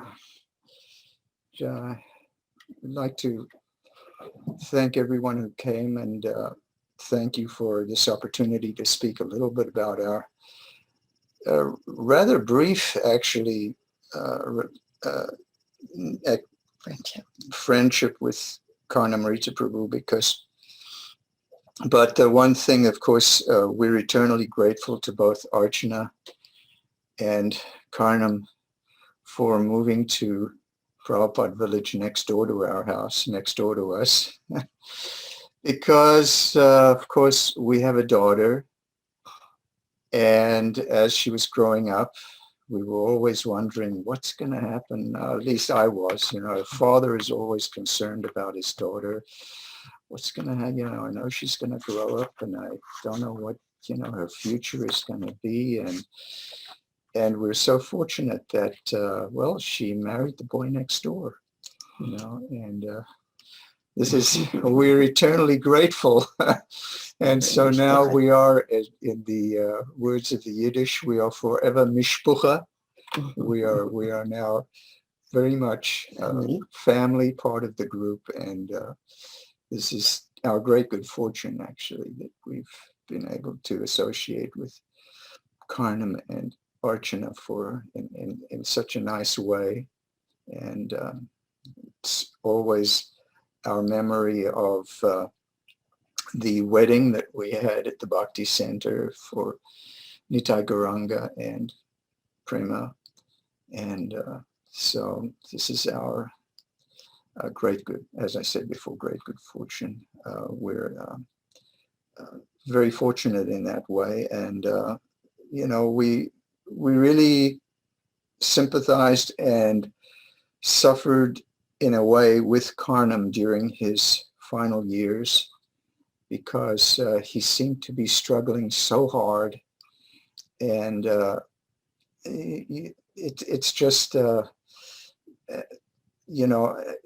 inexplicable to us that someone like him would have to go through so much at the end, especially his years in Vrindavan. We were like shocked and in a way horrified, actually, at the austerities that he was having to perform and go through in this. And it was very difficult in that for us to reconcile that he would have to go through this kind of experience.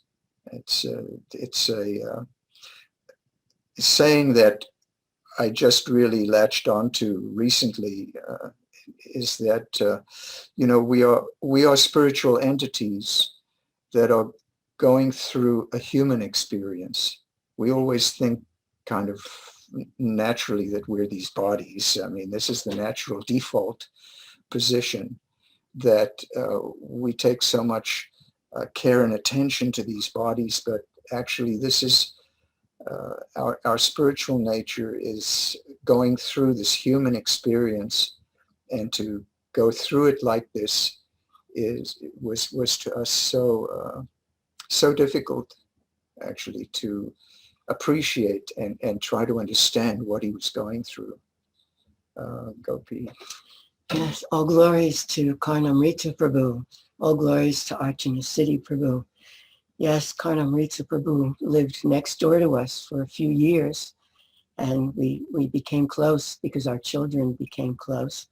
And I always saw him as very, very sincere and serious devotee of the Lord with a great sense of humor, all these things that have been spoken of before. And even when he was going through these difficulties, I was always amazed that he was able to plumb the depths of his heart and really try to not only to understand and to preach to others, to share with others. I know he always loved to quote Bhakti Tirtha Maharaj, die before dying. And so I understood the depth of his emotions. And at the same time, he had this wonderful sense of humor. So he was always able to add some funny comment. But the thing that stands out is his gentle nature and deep nature in that way. And it was really lovely having him as next door neighbor.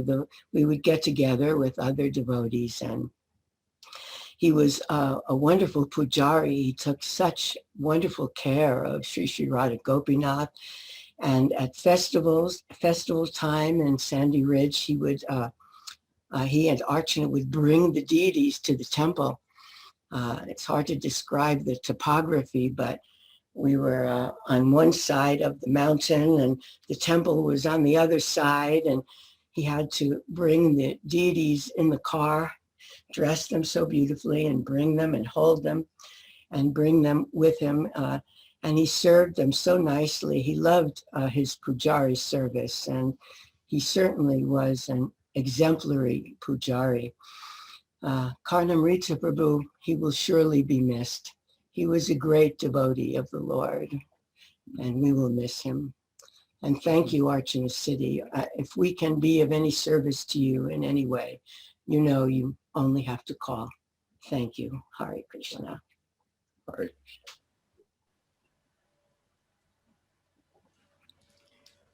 Thank you so much. That really says something when the in-laws speak very highly. So thank you for sharing about his depth and his gentle nature. Sumati, are you up to sharing?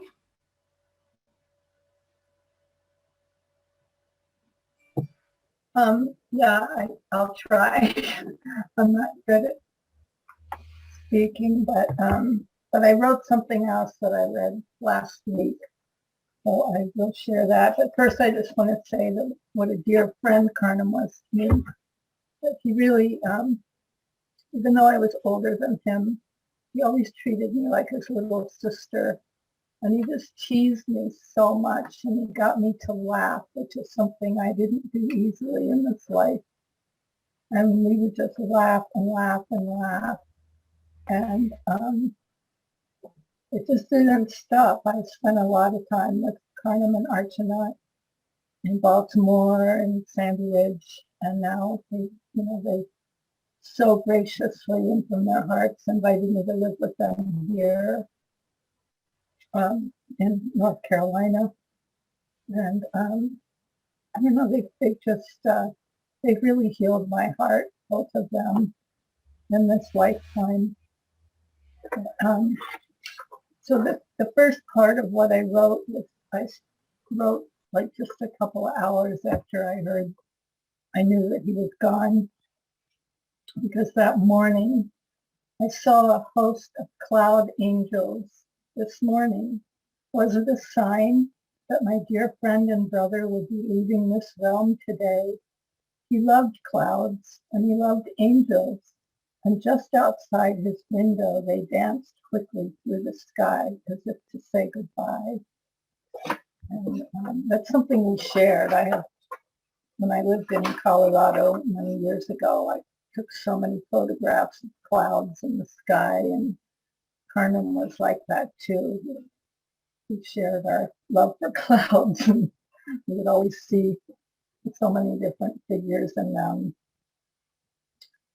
Karna was a real Saragrahi. He was a seeker of the essence. He was always looking deeper and deeper for the truth of everything. And like everyone has said, that he did it with such humor and such lightheartedness and open-heartedness. And he just made everybody feel comfortable all the time. And he honored everyone, and he honored their faiths and their beliefs. And he wrote about this, and he spoke about that. And it was so wonderful that he titled his book "Give to Live," because that's what he did. That's how he lived. He was such a giver, and he encouraged everyone. He saw the good in everyone. I never, ever, in all the time I spent with him, I never heard him criticize anyone. He just was encouraging and loving and kind to everyone. And there's nothing that he wouldn't do for you. It didn't matter what time of day or night. If you needed something or wanted something, Karna would stop what he was doing to help you. And he had such a spirit of devotion and giving and serving. He's such a serving spirit that was in his heart. And like Gopishwari was just saying, his dedication to his deity service was just extraordinary.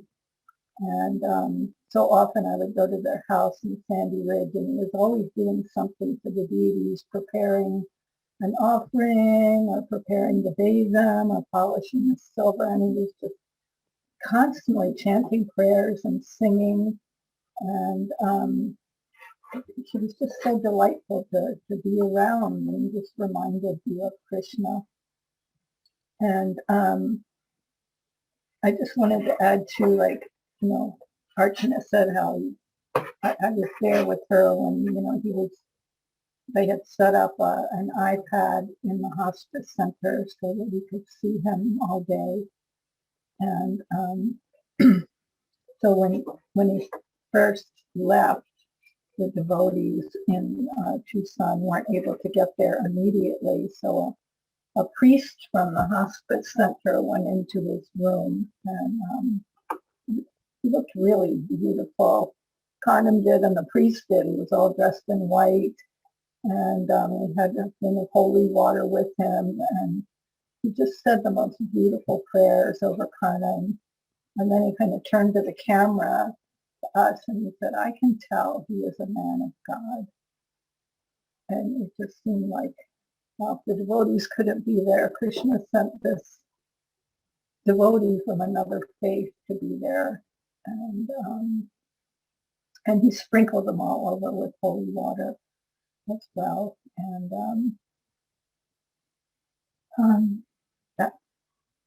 that's what I can share right now. And I just feel so blessed. I just can't say how blessed I feel that Karnam and Archana are so much a part of my life.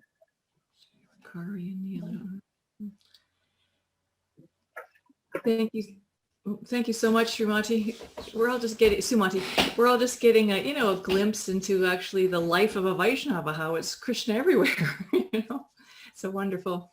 Hare Krishna, everyone. My name is Ambika, and this is Anuj, and we are sending in a video from Brooklyn, New York. We are very sad that we aren't able to attend the memorial with all of you today physically. However, we wanted to send in a video as requested, just to share our thoughts and our inspirations that Prabhu has left in terms of his legacy of bhakti and inspiration in our heart. Yeah, so one of the things that was coming to my mind was one of the first times that I had, and we had a significant interaction with him, a deeper interaction. It was actually during our second time at the Grihastha Vision retreat, the retreat in Gita Nagari. And I remember after the retreat, we were speaking, and we were just newly married, so the retreat was helpful.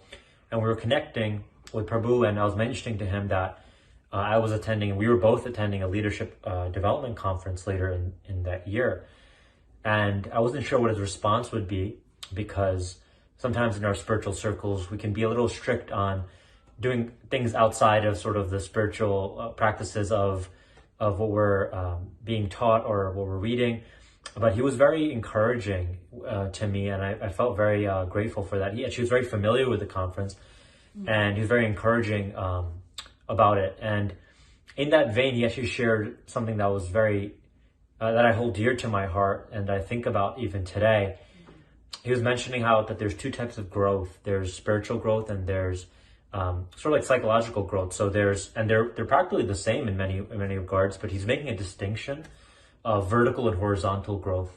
And he was mentioning how vertical growth is bhakti and is our trying to transcend this world and develop our relationship with Krishna, but also horizontal growth being very important. And that being really, our habits, our behavior, our sadachar, and what sort of the anartha and nivritti, and how are we cultivating a healthy space in our body and our mind to support these sattvic habits, to support our bhakti. And so he very much made that emphasis on that both are important. That, sometimes we see spiritualists are just focusing on one area. And so it can be challenging if there isn't proper horizontal growth or there's a good foundation, then the vertical growth can become shaky. So it's something that I hold into my heart and trying to practice in my own little way in my life. And it's something that you could I'm sure anyone who has connected with Prabhu can see that he also very dearly held in his heart and very dearly shared and lived. And even one of the last times, I think it was actually the last time that we spoke to Prabhu, was when he was in Vrindavan. And you could tell that he was, obviously he was going through such a metamorphosis in terms of his physical condition. But you could see at the same time, I remember saying to Anuj that day that he just looks like he's a spiritual rock star. Like he was glowing with bhakti and this love for Krishna, and for still being able to, even though he was fighting death in each passing moment, as we all are, even if we may not have something outward that's drastically making us face it, you could see that he was just so boldly carrying that love for Krishna in his heart. And it's something that is very inspiring to me personally in terms of even our relationship with death. And through all his posts, all his prayers, and him so openly sharing his journey towards death, it was and is something that I think will forever lead a legacy in everyone's life who knew him, and specifically in our hearts as well, in terms of how we can also embody some of those principles and some of those qualities in our own life. So with that, we just wanted to say that we are praying for Archana Siddhi Prabhu and her family, and for this loss, and we're sending big hugs yes to all of you, and we're so grateful also at the same time for the spiritual community, and again, we wish we could be there in person. Take care. Haribol. Haribol. We have been going a long time, but I know we all want to glorify, Karnamrita in some way. So maybe we can ask, Ashram Maharaj to say a few words, and I think probably Ganesh and Sham Vallabha, you might maybe like to say a few words from when you were in India with him, so we can give you, a little opportunity there too if you'd like. Please go ahead, Maharaj.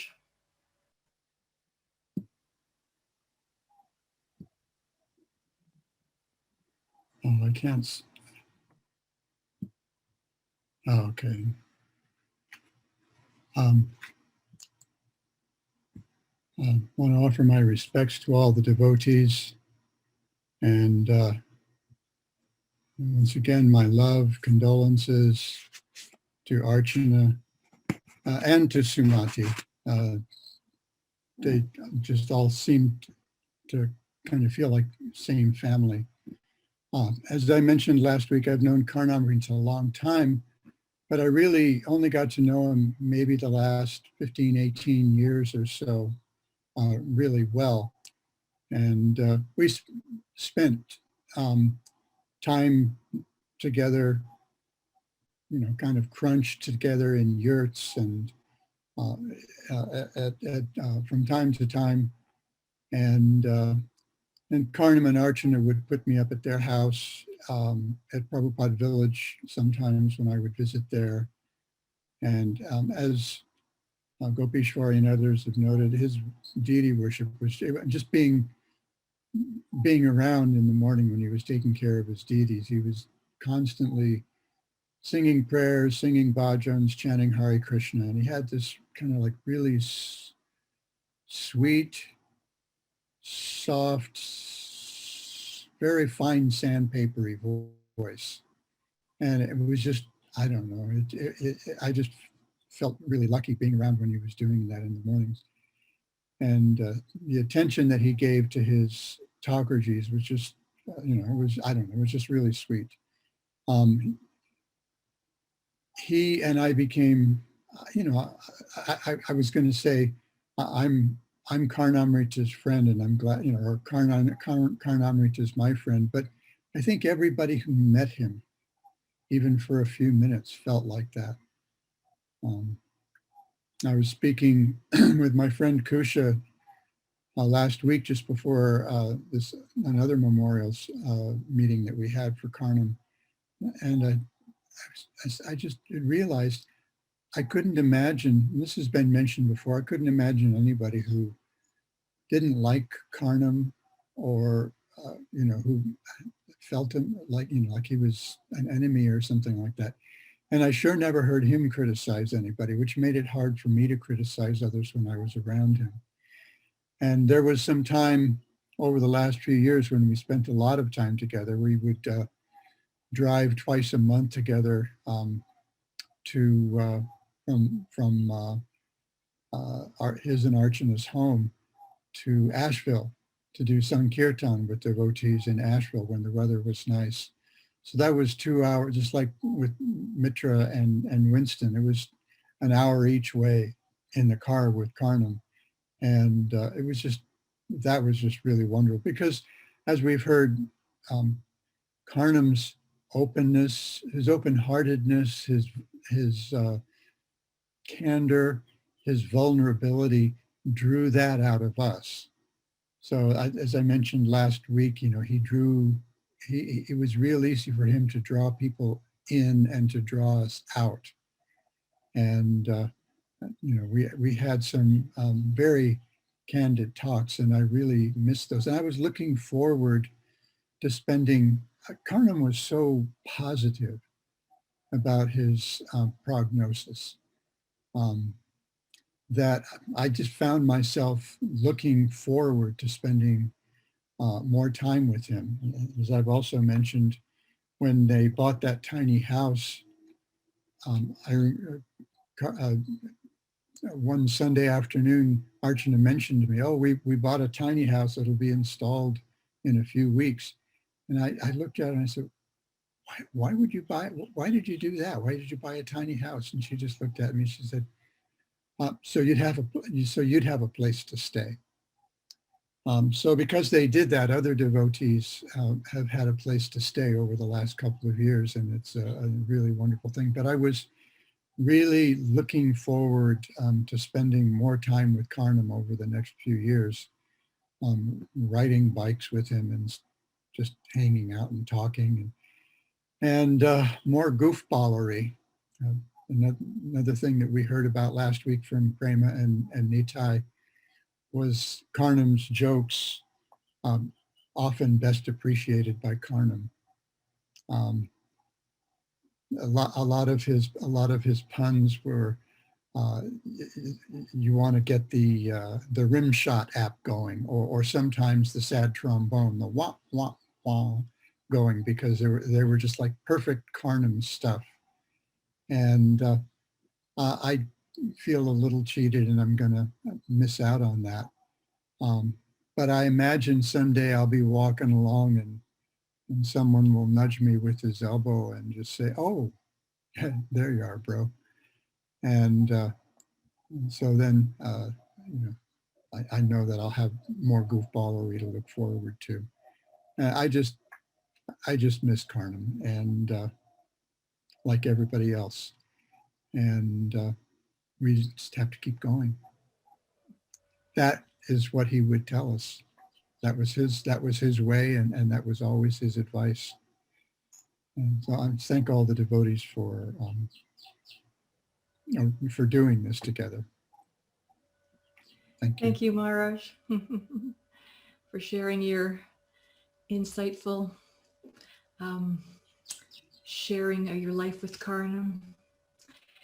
I think I would like to call on Jagannath and Chintamani, and maybe Ganesh and Sham, if you want to speak, just put a little hands up there. Just give me a little notification while Devaki and while Jagannath and Chintamani are speaking. Hare Krishna, devotees. We'll try to be brief.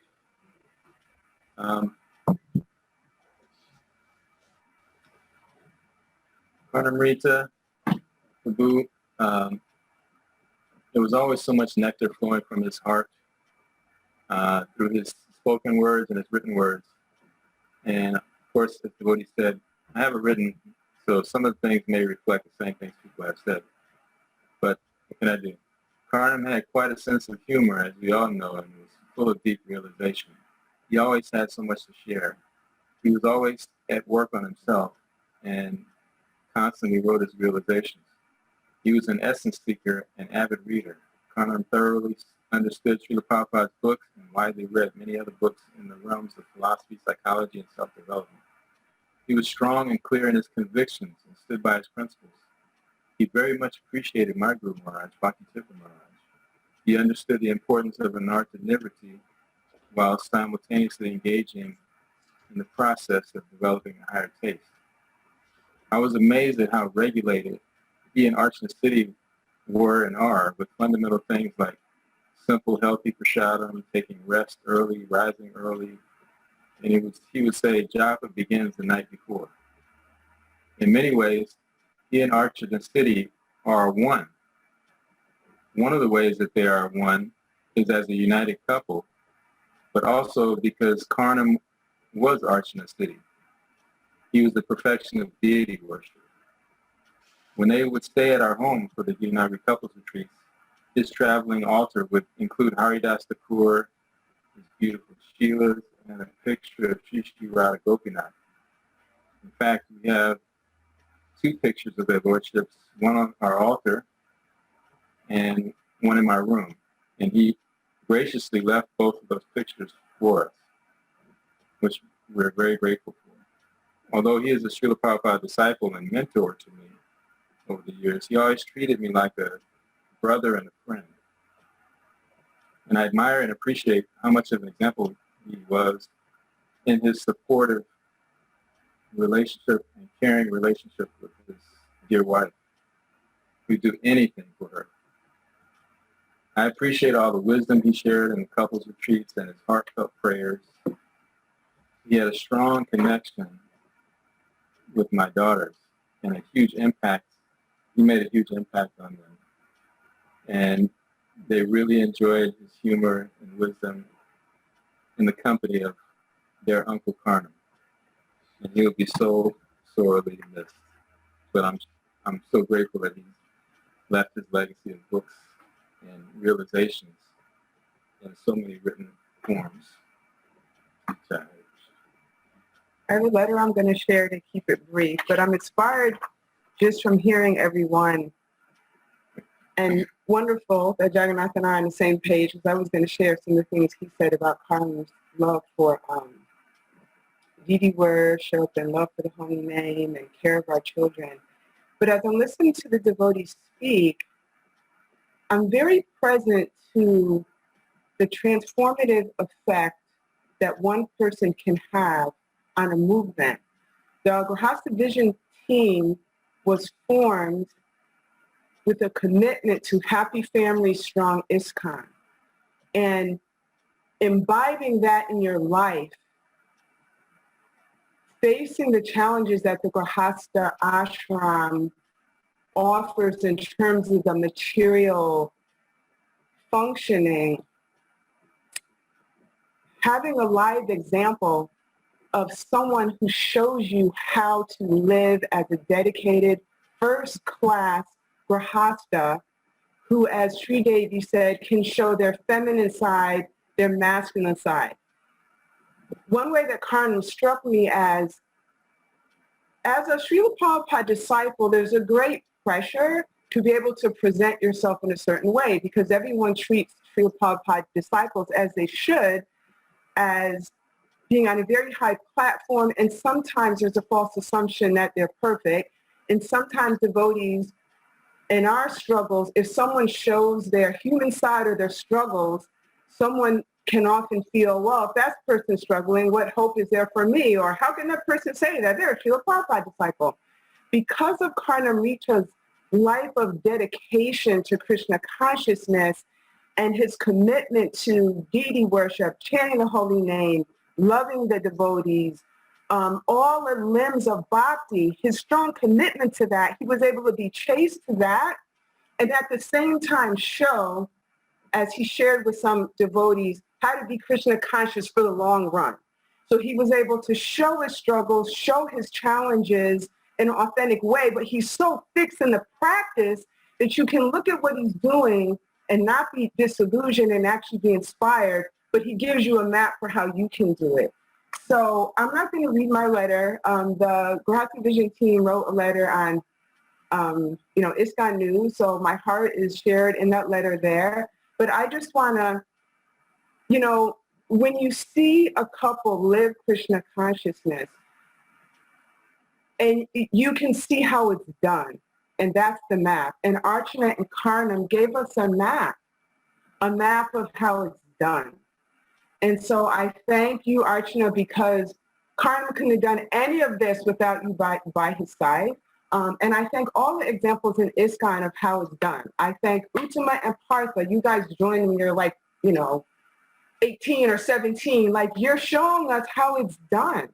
So I just thank you all for your commitment.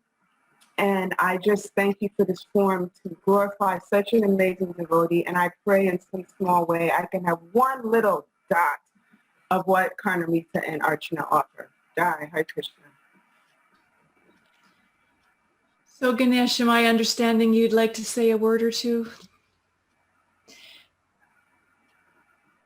Okay, maybe. I'll say something. Okay.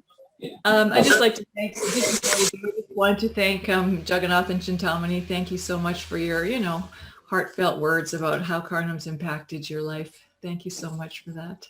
So go ahead, Ganesh, please. Herbal to all of you. Let me see, what can I say about Karnam? So when I went to India to take Mother Krishna and Dini to do her treatment, I actually got to see what a service attitude Karnam has. So we go to India for Mata to start her treatment, and we went to Karnam's apartment, and Karnam he's doing his puja, he's taking his morning medicine, and he's like coughing like, I'm like, are you okay? Are you gonna be okay? I think he was supposed to come to the market with us. We were like, maybe you should just stay in. And Karnam was like, we're going tomorrow. Don't worry, I'll have energy by tomorrow. So then in the morning, he was ready to go to the market to take us shopping for all these things that Mata needs for her treatment. And I'm thinking, here is a devotee fighting his own battle, but he's out with us here in the market an entire day, just getting whatever Mata needs to start her treatment. So I actually appreciate that very, very much from Karnam for his service attitude.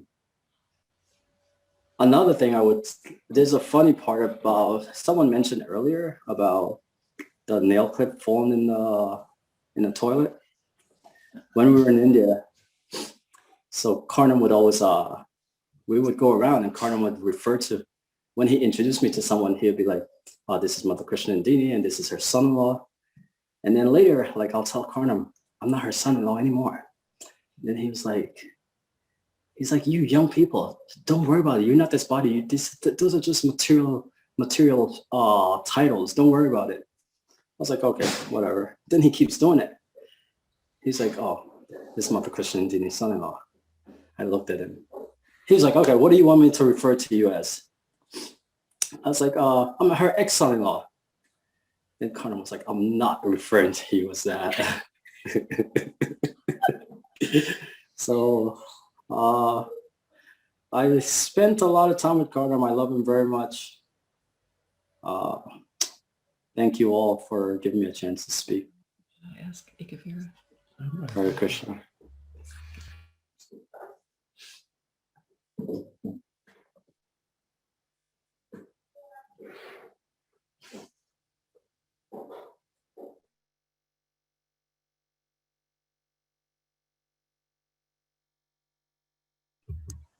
Excuse me, Mother Uchma, we can't hear you.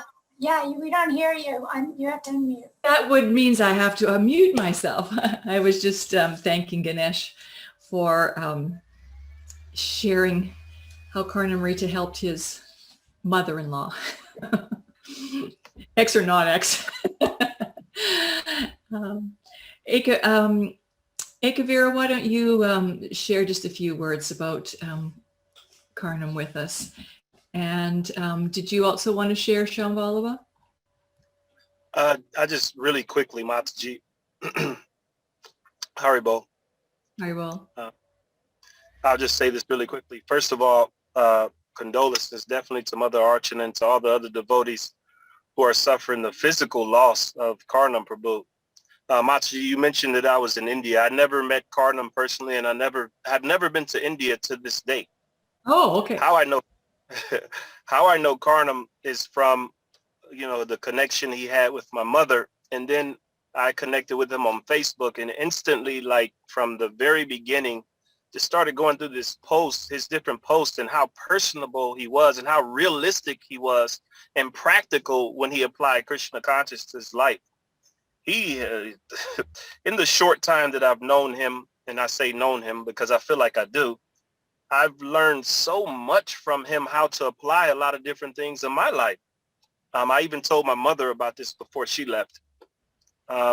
It's a huge loss to us all. Karnam was, like everybody's mentioned, the jokes, but he was just real. And I was actually looking forward to being able to eventually meet him one day. Like the last message I saw, he was like, okay, I'm getting better and this is it. And then the next thing I know, I get a message like Karnam is gone. I'm like, what is going on?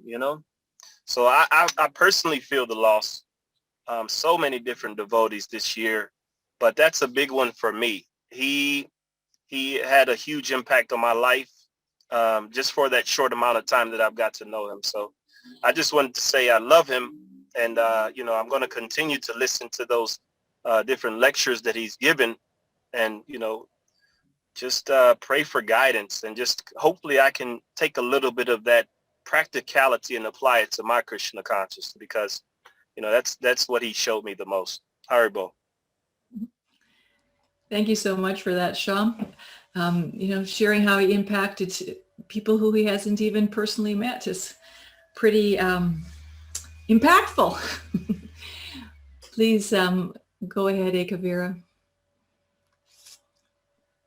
Well, we can share a short story. Rajalili, you can share that. We're really grateful that all the devotees had an opportunity to share, and that's one thing that we wanted to allow this to take place. And the devotees share so many sweet pastimes of Karnamrita and how he affected all of us. So you want to tell that quick story, and then Okay, so I'll just tell this quick story with Karnamrita Prabhu. I don't think I've ever told this story to anyone. At the last Grihastha retreat that we had in Gitanagari, usually as Devaki Priti shared, Karnamrita, of course, and Archana would stay at their home. And also there was a meeting after the Grihastha retreat that we would have once a year. And so at one of these meetings, actually it was the last meeting that we had, I asked Karnam Prabhu that I wanted to get a copy of his book. And he said, okay, And he said, yes, I will give it to you. And I said, somehow he didn't have it right then. It was during the period of the meeting. And he said, I said, okay, I can get it from you tomorrow. He said, no, I'm going to bring it to you. And I said, well, you don't need to do that. He said, no, I want to. And so he came here to the home of Bhakti Tirtha Maharaj. And he sat here. He brought the book. And then I kind of like didn't know I didn't know why he brought the book personally. And so then I asked him, I said, Karnam, I could have gotten the book from you tomorrow. And he said, I really wanted to come back to this house one last time. And I also wanted to speak to you about death. And so we continued, we talked about Bhakti Tirtha Maharaj, we talked about, some of the things that he experienced in those last times, the last hours of him being on the planet. He wanted to know about that. And then he told me, he said, Bhakti Tirtha Maharaj is like an example, and I'm going to be someone that will show the devotees how to die in a courageous way. He was going to go to India right after that for those treatments. He said, I'm going to show the devotees.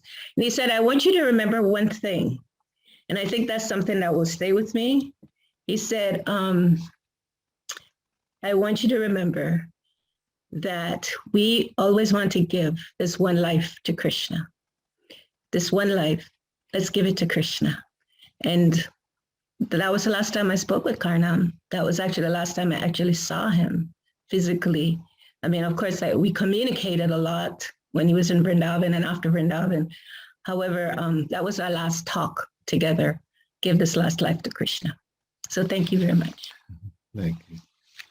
And we knew Karnamrita and Archana Seti for about 30 years. And it was our great fortune to be in their association.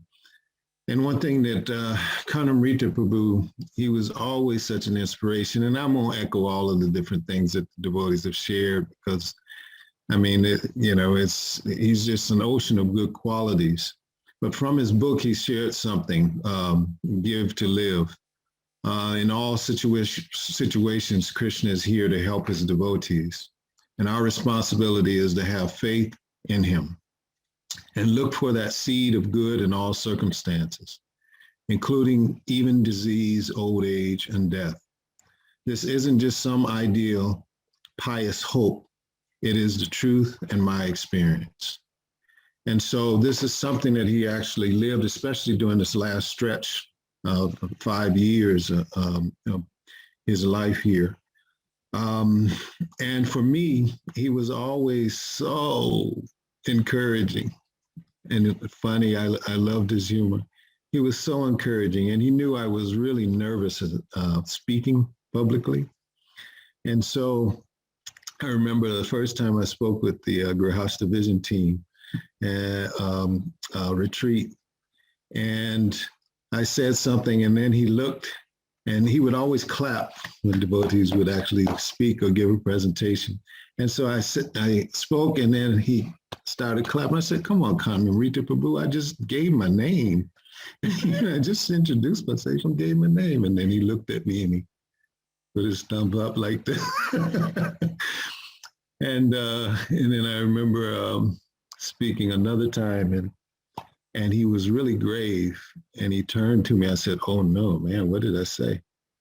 And then he just looked at me in my eyes, and he said, simple truths spoken concisely is true eloquence.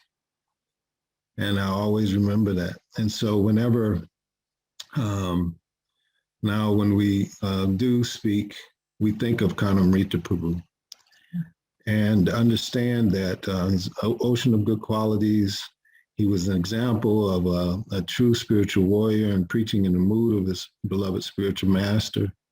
And we really desire to draw upon the association and pray that we can somehow in some way offer services to Srila Prabhupada's movement in a way that he has done by his example.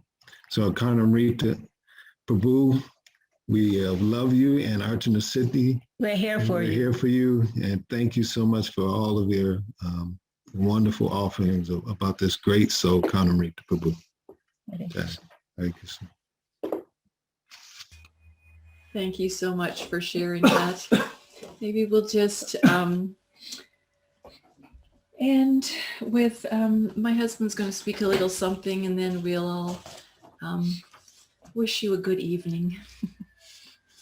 I'd just like to read something I wrote right after Karnamrita's departure, and I hope it kind of encapsulates everything we heard today from everyone.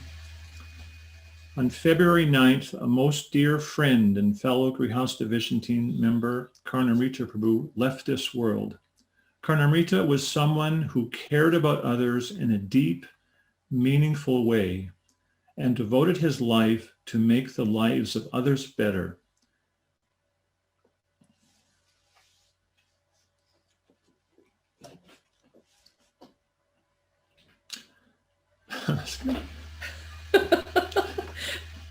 We can pretend there's a lag in the video. Okay, yeah.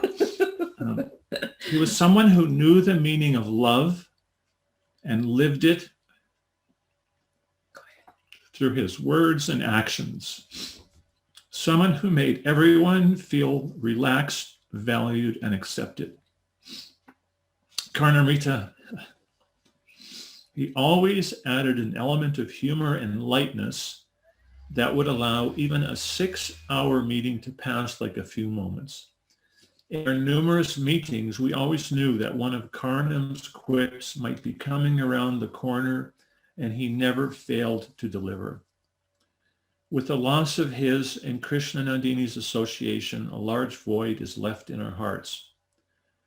Rather than praying for the well-being of these two great souls after their departures, I pray that from their exalted destinations with Lord Krishna and Srila Prabhupada, they will look down and pray for us. Thank you so much for, sharing so many wonderful things about Karnam. And we're just so glad you could be with us today. So thank you again from the bottom of our hearts. So thank you all so very much for bringing Karnam into our hearts. And we wish you the best, Archana. And thanks so much. Hare Krishna. Maybe everyone can send a massive, huge group hug to Archana Siddhi. Haribo, Hari Hari, Dagora. I thank all of you so much, and it's my part to thank you for hosting this today. I know it's not an easy thing to do, and you did a great job.